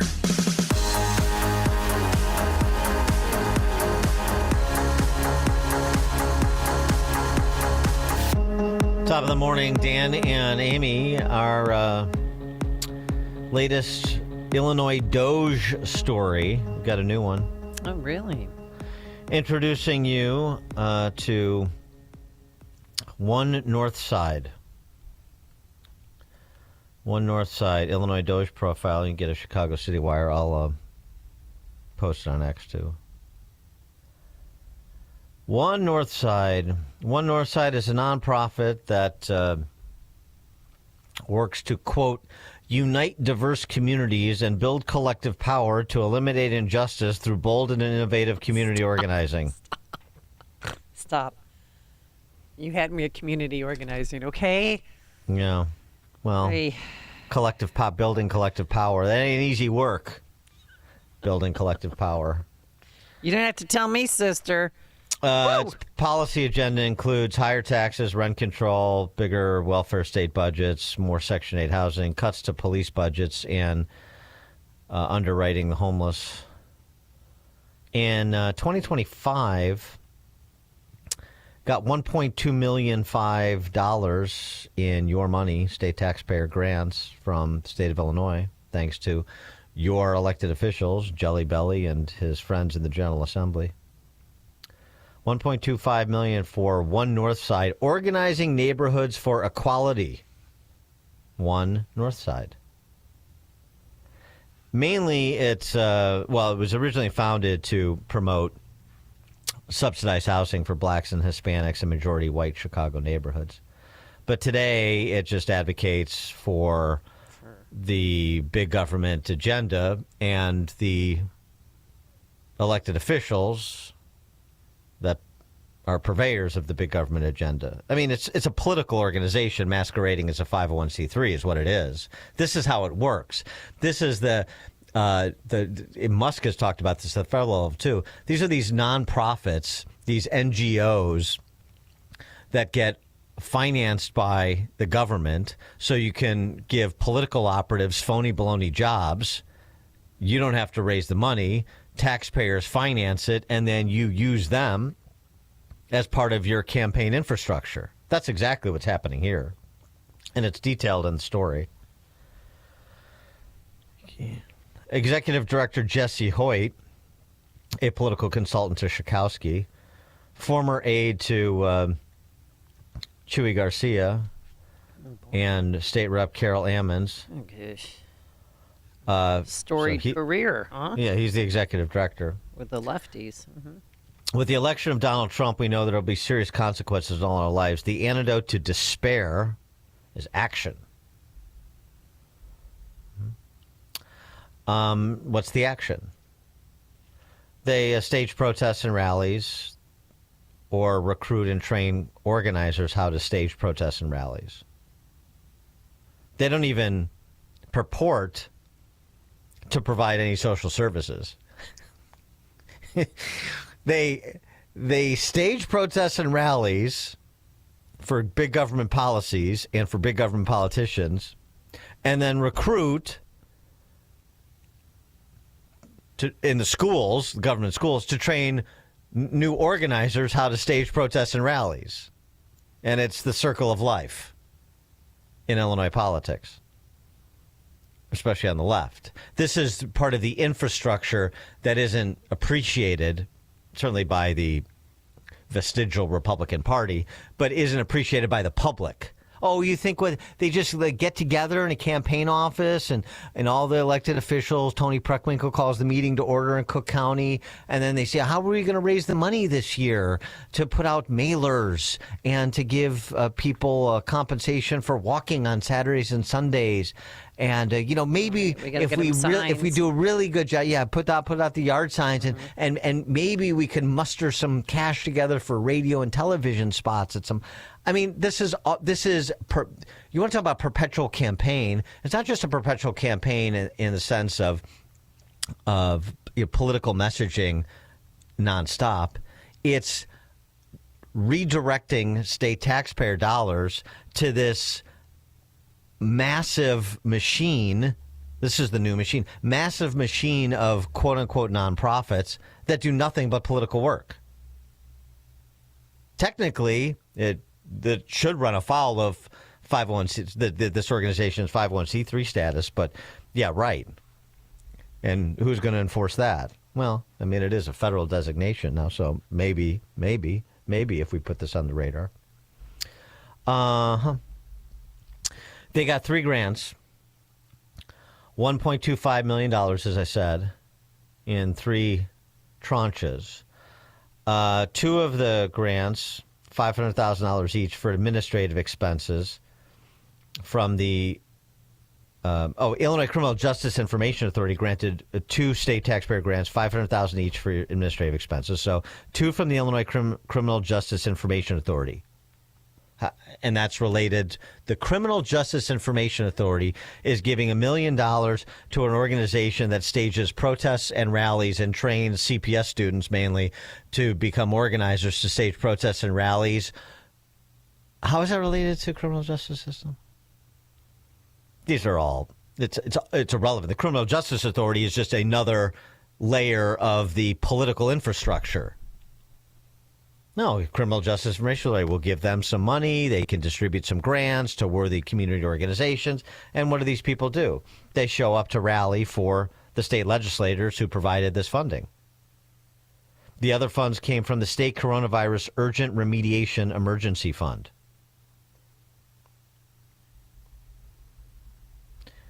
Give you an example. The group documented a March 4th trip to Springfield on social media, posting a series of portraits featuring One Northside employees gathered around state legislators, like State Senator Mike Simons and State Reps Will Gazzardi and Teresa Ma and Kevin Olakal, all Dems. Chicago Alderman Matt Martin was the special guest MC at the group's annual fundraiser on April 8th at Farama Restaurant in Uptown. Illinois State Rep Hone Hayun was touted as a member of the event host committee. On One Northside's April 15th Tesla protest, there they are organizing protests, rallies. April 15th Tesla protest featured speeches by State Representative Will Davis, Dem from Hazelcrest, Teresa Ma from Chinatown, State Senators Robert Peters from Kenwood, Griselia Guzman from Logan Square, all Dems. They all got together to rally for more money that the people rallying can give to the people organizing the rally. They recruit staff and volunteers in CPS, as I mentioned. On March 13th, community safety and youth organizer Therina, this is all from what they post, spoke with Sullivan High School students in Chicago about organizing work and opportunities for them to get involved, to be Dem political operatives. Right. Last year, They say, we have a job for you. Last year, One Northside base building organizer, Eliza, presented to SEN students on environmental justice and how to make schools healthier and more climate change friendly. One of the slides presented to the SEN high school students, the good news is they can't read, so I don't know that it resonated. CPS needs a lot of money. $14.4 billion for basic repairs and $30 billion to make schools healthy, modern, and safe. Not going to happen. I mean, this is not even the point. They're falling You have apart. $50 billion and 3 cents. I don't care where it comes from. This group, among their organizing of protests and rallies and public policy advocacy on behalf of the state legislators who use your money to finance their phony baloney jobs so they can advance the political interests of said state legislators. I mean, we're seeing this, right? We're understanding how this flows out of your pockets and into theirs for the purposes of putting more into their pockets and advancing their political interests at your expense, all the way up and down. You're not just paying the politicians, you're paying the politician staffs. And I'm not just talking about their formal district office staffs. I'm talking about all of this infrastructure you're paying for.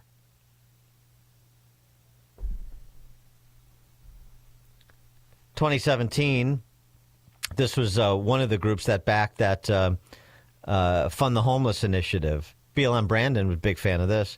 Put a $20,000 tax on $1 million home sale. Oh, that's right. To fund the homeless, whatever that means. Oh, I what it remember means is fund the infrastructure around the homelessness issue to provide phony baloney jobs for political operatives to be quote unquote organizing for the homeless. Well, they're really just out being a PR and field operation for these politicians. That's the whole thing. Over and over and over again, from every angle, with every one of these little groups that gets a couple million here and a couple million there to work for, a particular subsets of the caucuses, of the House and Senate caucuses.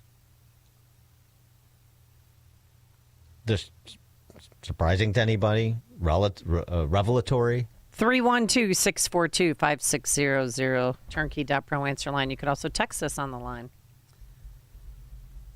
I thought that homeless, taxing, if you have $1 million home, I thought that would wake up my neighbors who live in their McMansions, but it didn't. Well, they voted against it. They voted it down. They did. I know, by but a narrow margin, 54%. Shows you how, generally disconnected the brain stems are of the Chicago electorate, but it did get voted down. But I mean, you think about the Chicago machine, and it's the ward healers and getting my idiot nephew a job at the water department and so on and so forth. That's not what it is anymore. This has replaced it. And, you've seen, as I said, examples at the federal level, too, that served the same ends, USAID being a good one because it got so much attention. But, I mean, at the local level, just as there's layers and layers of government, more units of government than any state in the nation in Illinois, then there's all of these organizations that exist like suckerfish on the shark that is government. The political infrastructure and thus the constituency committed to the way things are and continuing the trajectory in terms of bigger government, bigger, more complicated government, more money of yours consumed so that it can be repurposed for them. The perpetual political ruling class. How does it work? Why can't you break through? This starts to provide some of the explanation. And it's sort of required learning if you want to appreciate what you're up against. Just one little group, one north side, one little group of Marxists meandering about on the north side with their signs and their little rallies, propping up a handful of Marxist legislators, everything they do. Now contemplate rinsing and repeating that thousands of times over with thousands of groups around the state financed by billions of dollars of your money. That's what you're up against. Dan and Amy, Chicago's Morning Answer. Connect with Dan and Amy on the AM 560 The Answer mobile app. Just text the word app to 64636 to download the app today. Business owners, now's the time for your business to make the move to a locally owned business bank. Hi, Mike Gallagher here to let you know that you don't have to look far. Signature Bank was founded in Chicago with a simple mission to help companies like yours grow, succeed, and thrive. Their decisions are made locally by a terrific team that knows your name, cares about your business, and invests in your success. That's why Signature Bank is my bank. I'm a customer. As business owners, they knew that local family-owned businesses were not getting the help they needed or deserved. So I invite you to reach out to my friends at Signature Bank today. Write the number down. Remember this phone number, Signature Bank, 773-467-5630, and learn all about this great bank, 773-467-5630, or visit them online at signaturebank.bank. That's signaturebank.bank. Signature Bank makes commercial banking personal. Member FDIC, equal housing lender.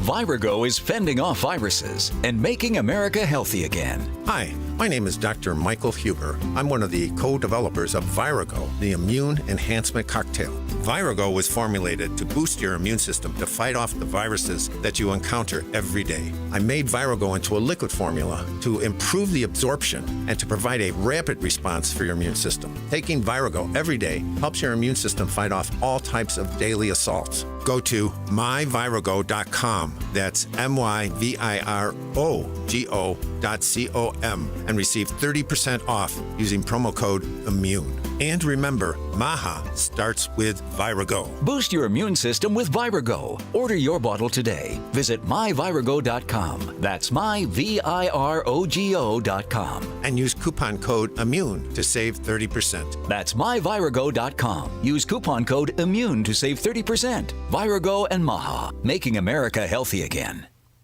You've heard us talk about our campaign this spring with Caring Network.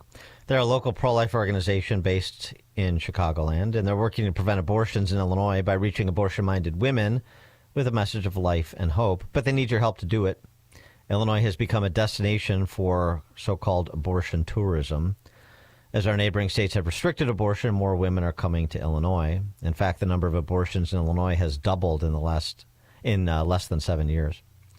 Caring Network is committed to reaching the abortion-minded woman, the woman who gets pregnant unexpectedly, and is likely to go to Planned Parenthood or another abortion provider to end her pregnancy. Caring Network needs your help to reach her first. One way you can help is by making a one-time donation of $150.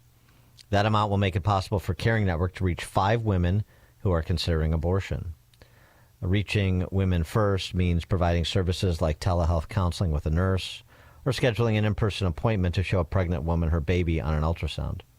To learn more and to make that $150 donation to Caring Network, just go to 560theanswer.com/caring. That's 560theanswer.com/caring. Are you looking for a peaceful and enduring resting place for yourself or a loved one? Discover Fairview Memorial Park in North Lake, Illinois, a tranquil haven where your family's legacy can be honored for generations. We're excited to announce the upcoming completion of our beautiful new garden mausoleum opening this spring, offering both above-ground burial and cremation options. This serene space is surrounded by meticulously maintained landscaping and beautiful trees. With limited space available in our mausoleum, now's the time to plan ahead. Reserve your family's place today with prices starting around $7,000. And for a limited time, take advantage of a $500 discount when you pre-purchase a crypt. To learn more or secure your spot, visit fairview-memorialpark.com. That's fairview-memorialpark.com. Or stop by Fairview Memorial Park at 900 North Wolf Road in North Lake. Fairview Memorial Park. Peacefully beautiful. AM 560, The Answer. We get some fun text messages every now and then, but in regards to our 636 interview with Andrew Clavin, somebody texted into the show, Dan, and said, "Hi, Dan and Amy. I think I know Andrew's cousin Cliff. He's a postal worker here in Niles." Really? Zing. Spelled differently. Do you ever wonder what happened to the Red Rum twins from The Shining? Red Rum. Red Rum. Ugh. If you're okay, I know what you're going to play, and I have to tell you, I saw this thing, and it creeped me out. I don't even want to hear it. Bridget and Paula Powers are twins in Australia, and their mom came face to face with a carjacker. Bridget and Paula were interviewed by the local news there about what her mom saw, what happened. Witnesses are recounting some of the drama that unfolded on the Sunshine Coast this afternoon. Two sisters have told how their mother and man raced to help when the carjacked SUV rolled on Steve Irwin Way, only to find the gun-wielding car thief emerging from the wreck. Here's some of what they had to say. And one guy, he was up there with our mum, and he went up there and he was coming back down towards us, and he goes, "Run, he's got a gun." And our heart started to pound, and I said, "Oh, Mum, where's Mum?" And poor Mum was stuck up there, but apparently our brave Mum, she goes, "Are you all right?" Because he had all blood all over his face. And he goes, "I'll shoot you." She goes, "Hey, I'm here to help." And Mum distracted him to make him look the other way, and he looked the other way, and Mum ran into the bush behind the fence. And the guy goes to her, "I'll find you and I'll shoot you." All I was thinking about when we were running, I hope he doesn't fire. Yeah, we were so blessed. How close to him do you think you were? Well, see, he was up there, and we were past our when you driveway. Yeah. You don't think of all of that at the time. No, you just run for your safety.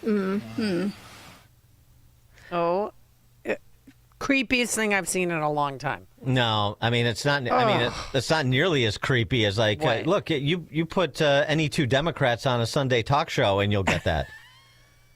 Pick an issue, any issue. Good point. That is true. They could, they should run for office in the United States. But they're wearing the same blue shirt, had the same hairdo. I mean, obviously they're identical twins, but I thought at first that was fake news, and it's not fake news. The Red Rum sisters. Oh, Red Rum. Okay, coming up on Chicago's Morning Answer. At 8:38, the legacy of Pope Francis and where the church goes from here with Father Robert Sirico from the Acton Institute, 8:38. But first, we have to stop into that newsroom once again. Here's Nikki Whaley.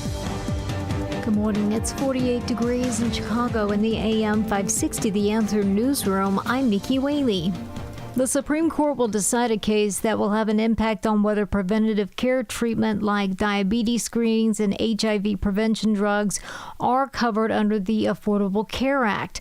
At an issue in the case heard Monday in the status of the members of the U.S. Preventative Services Task Force, Hashim Mupan, an attorney for the U.S. Office of the Solicitor General, argued that the plaintiffs misinterpreted the law when concluding the task force overstepped his authority. Task force members are inferior officers because they are subject to ample supervision by the Secretary in issuing recommendations that bind the public. Most importantly, the Secretary can remove task force members at will. Under the healthcare law signed by President Obama back in 2010, what gets covered relies on the recommendation of experts like those on the task force. Last year, a federal appeals court held that the members of the task force aren't properly appointed, which would throw the insurance company requirement of following their recommendations in doubt. A decision from the High Court is expected this summer. News is a service of Air Right Heating and Cooling, offering AM 560 listeners $56 off of any service, including inspections, or take advantage of limited-time federal rebates on a new furnace. Visit Air Right Heating and Cooling today at air-rit.com. Again, that's air-rit.com. I'll check out the roads coming up in 2 minutes on AM 560 The Answer. Mike Gallagher isn't surprised by Trump's actions. Watching the people who pretended to support Trump bail on him over the issue of tariffs. You got Republicans who are basically hanging Trump out to dry. I'm so fascinated by that because, of all people, Republicans should know that Trump is delivering exactly what he promised to deliver. The Mike Gallagher Show, weekdays at 9, right before Charlie Kirk at 11 on AM 560. The Answer. It's Dr. David Kolbaba. Hey guys, it's not enough to manipulate your testosterone by getting those shots. Did you ever stop to ask, why is my testosterone level so low anyway? Well, if you're a Y guy like me, I've got something for you to think about. Hormone levels get skewed not with age. Hormones get skewed by poor lifestyle habits. Our male hormone test can help us find the why behind your male hormone challenges. So give us a call and get your male hormone test today. Pumping hormones into your bloodstream is not the answer, not without the many health risks associated. Stop tampering with your hormones, because if you don't, you'll probably live long enough to regret it. So from one Y guy to another Y guy, let's get her done the right way, the only way, taking more natural steps towards healthy hormone balance and performance today. It's our male hormone test. No blood, just spit.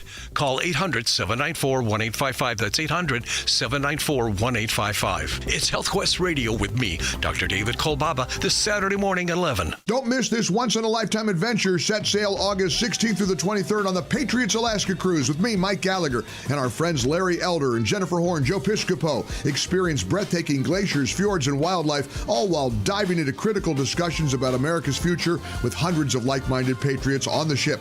Cabins are going fast. Text TRAVEL to 94878 right now to secure your spot before it's too late. Just text the keyword TRAVEL to 94878 for the Patriots Alaska Cruise. Honey, we're not moving, but we gotta do something about this kitchen. Funny you mention it. I just stopped by Forever Remodeling's new showroom in Niles. I saw over a dozen kitchen and bathroom layouts they designed. They even offered to stop by the house and give us a free in-home design consultation. What'd you tell them? That we're free today? Visit foreverremodeling.com today. That's the number 4, everremodeling.com. Forever Remodeling, stress-free and high-quality remodeling. This hourly segment is brought to you by Goldilocks, offering smart security systems to homes and businesses. Call Goldilocks at 708-889-5600. From the Team Hochberg Traffic Center, I'm Nikki Whaley. On the Edens inbound from Lake Cook to Montrose, 19 minutes, 16 minutes outbound. On the Kennedy inbound from Montrose to the Burn interchange, about 55 minutes. On the outbound side, about 33 minutes. On the Eisenhower inbound from Wolf to the old post office, 62 minutes. On the outbound side, about 32 minutes. And on the Stevenson inbound from the Tri-State to Lakeshore Drive, about 38 minutes. This report is sponsored by Summit Racing Equipment. It's Car Care Month, and Summit Racing has what you need for bumper-to-bumper care. Revive the interior, exterior, underhood, and more. Shop summitracing.com. Use promo code RADIO for $10 off an order of $100 or more. Exclusions apply. Offer ends 5/4/25. Chicago's Morning Answer continues next, but now a check your forecast from the National Weather Service. Clouds will increase today. Breezy and warm. Afternoon thunderstorm in the area. High 71. Clouds and showers. Thunderstorm for the night. Low 51. Partly sunny. Shower and thunderstorm mainly early tomorrow. High at 76. I'm Steve Williams on AM 560. The Answer. Get the latest weather, traffic, and news updates online at 560theanswer.com. Now, from the Signature Bank Studios. Only the biggest stories, only the biggest guests, and only the biggest opinions. This is AM 560, The Answer. Top of the morning, Dan and Amy.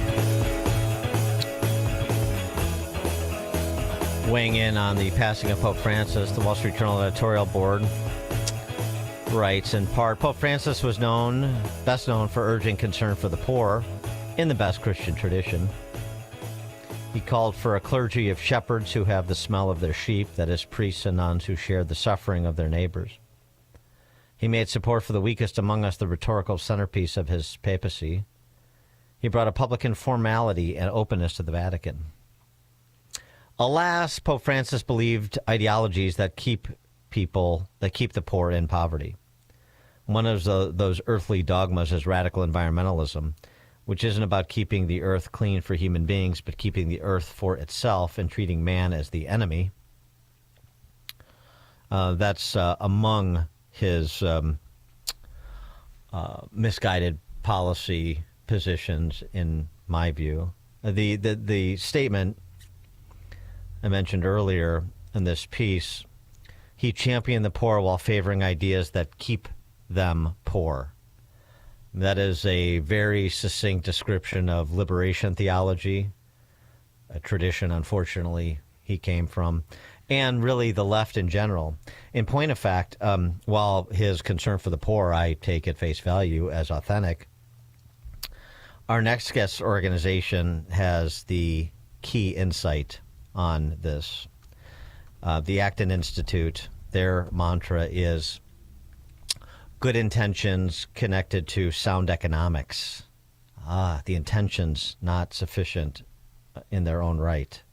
The outcomes matter too. What a concept. Reverend Robert Sirico is the president and co-founder of the Acton Institute, and he joins us now. Father Sirico, thanks for joining us. Appreciate it. I'm delighted to be with you. Thanks for having me.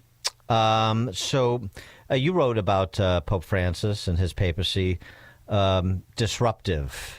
You use words like disruptive and ambiguous. Can you offer more detail? Well, let me start out by saying that that can be taken as a kind of political or negative assessment of this pontificate, but I think it's just exactly what he set out to do. He said at the beginning of his pontificate he wanted to create a mess, or he encouraged people to create a mess. And there were great ambiguities, in terms of the Pope in theology was conservative. He said, I believe the catechism when he defined homosexual acts, when he talked about women's ordination, when he talked about abortion in very, very strong language, all of those kinds of things. He was indistinguishable from Cardinal Burke, who is kind of the representative of the more orthodox position. Where the ambiguity comes up is in things that he said or gestures that he made or criticisms that he made of various things that leave you kind of in a fog as to what are we doing here? Where do we go from here? That's the question. And that, of course, now is the question that we face in his death. And I think it's a real question, a legitimate one. Do you think moving forward they're going to be looking for a more conservative pope? Well, I think it would be hard not to find a more conservative pope than Pope Francis. I mean, I think I'm trying to be very objective and, of course, respectful because he's not even buried yet to assess a legacy this soon on. But I think just from the facts on the ground, you'd be hard pressed to find somebody, at least temperamentally or in terms of gesture, who would be as radical as Francis was. So I think anybody will come in and want to kind of calm things down a bit and get people talking to one another again. And when you talk about Pope Francis defining what his pontificate would be as intending to make a mess, what did he mean by that, and how did it play out? I think what he probably meant by that was, as far as I can see, that things were static. He was presiding over a church that is seen to be by many people in society anachronistic, old-fashioned, irrelevant to the moment, and that he thought if we can just kind of upset things, then what we can do is reassemble them in a way that's more authentic to the gospel and more pertinent to the debates today. I think that's the best interpretation that I can give to his intentions. And the result of that approach? Well, I mean, we only have to look at what has happened in the church. There's been a real polarization that I think, and people are not talking to one another as they should be. I mean, and this is reflected not just in the church, but of society as a whole, where we just kind of throw talking points at one another and not listen and attempt to really give an account of what the other person is saying, even though you don't believe in it. So I think in that regard, in regard to confronting the financial scandals in the church, in terms of confronting the sexual scandals in the church, all of this has not improved in the 12 years of this pontificate. And I think another pope will want to come in and deal with some of these questions in a very serious way. Is there the statement that you made just now that those serious matters, the situation has not improved in 12 years, is that a feeling that's held by a majority of the cardinals, do you think? I would think so. I mean, how could you not say? I mean, how could there's still a trial going on over the Vatican financial scandals? You had a cardinal who was appointed and then immediately dismissed from being a cardinal. He won't be sitting in this conclave, who was found guilty by a Vatican court. How can you not say that there aren't financial scandals? And my Lord, do we have 3 hours to talk about the sexual stuff? I'm not talking about the pedophilia even. I'm just talking about among bishops that has emerged. Now, of course, this is a large organization, over 1 billion people in the world. You're going to have this kind of thing. The question is not whether you have it, but what are you going to do about it? How do you confront it? Well, right, and I mean, I asked that not as a Catholic, but also as an Illinoisan, because sure. I mean, we're very used to in Illinois the sort of response from institutions to virtual disintegration as something like it's this sort of a three-pronged response. It's not as bad as you think. There's plenty of blame to go around, and we're working on it. And things never improve, but we continue to get that response because it serves the interests of the institutionalists. And that is the bureaucratic mentality that you see it in the church, you see it in the school system, you see it in the government, you see it in business. And this was the hope that I think the cardinals had when they elected Pope Francis in 2013. That he was going to really come in and upset the apple cart and do things differently. He did upset an apple cart, but I'm not sure it was the right apple cart. Mm-hmm. And so, how optimistic are you about, I mean, someone that is more conservative, the way we talk about these things is through the lens of politics, but that's not really what I mean. Yeah. I mean more traditionalists in terms of really re-energizing the church and restoring its if not primacy, its importance in terms of the preservation and advancement of Western civilization. I mean, that's its reputation, exactly. Social standing, all those things. Is there? Do you feel that there is energy moving in that direction? Well, certainly on the level of lay people, the people who are coming into the church, in France alone, 10,000 people were received into the church. This is France where the church is dead.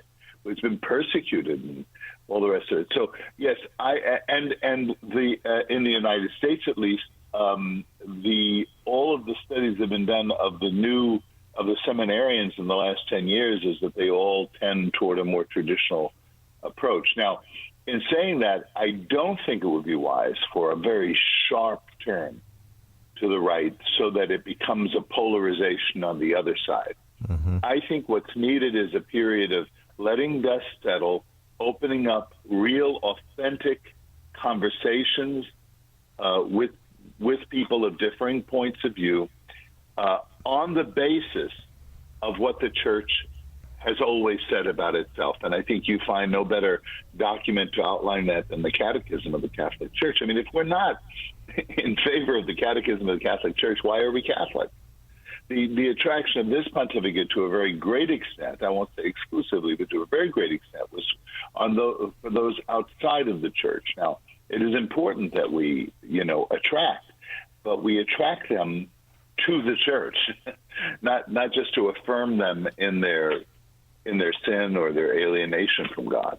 Yeah, I mean, that was attendant to so much of the fanfare around Pope Francis. It was basically the good news is the Pope's not Catholic. Well, yeah, I mean, there were some very cruel things like that. I think, I just have to say this as a thinker and an honest person, but also as a Catholic priest. The Pope is Catholic. He was Catholic. Mm-hmm. And I disagreed, and you read my stuff. I disagreed with him on a variety of things, but I'm in no position to judge his soul. I mean, to borrow a phrase, who am I to judge? Yeah, well, his approach to the environment earned him the moniker the Green Pope.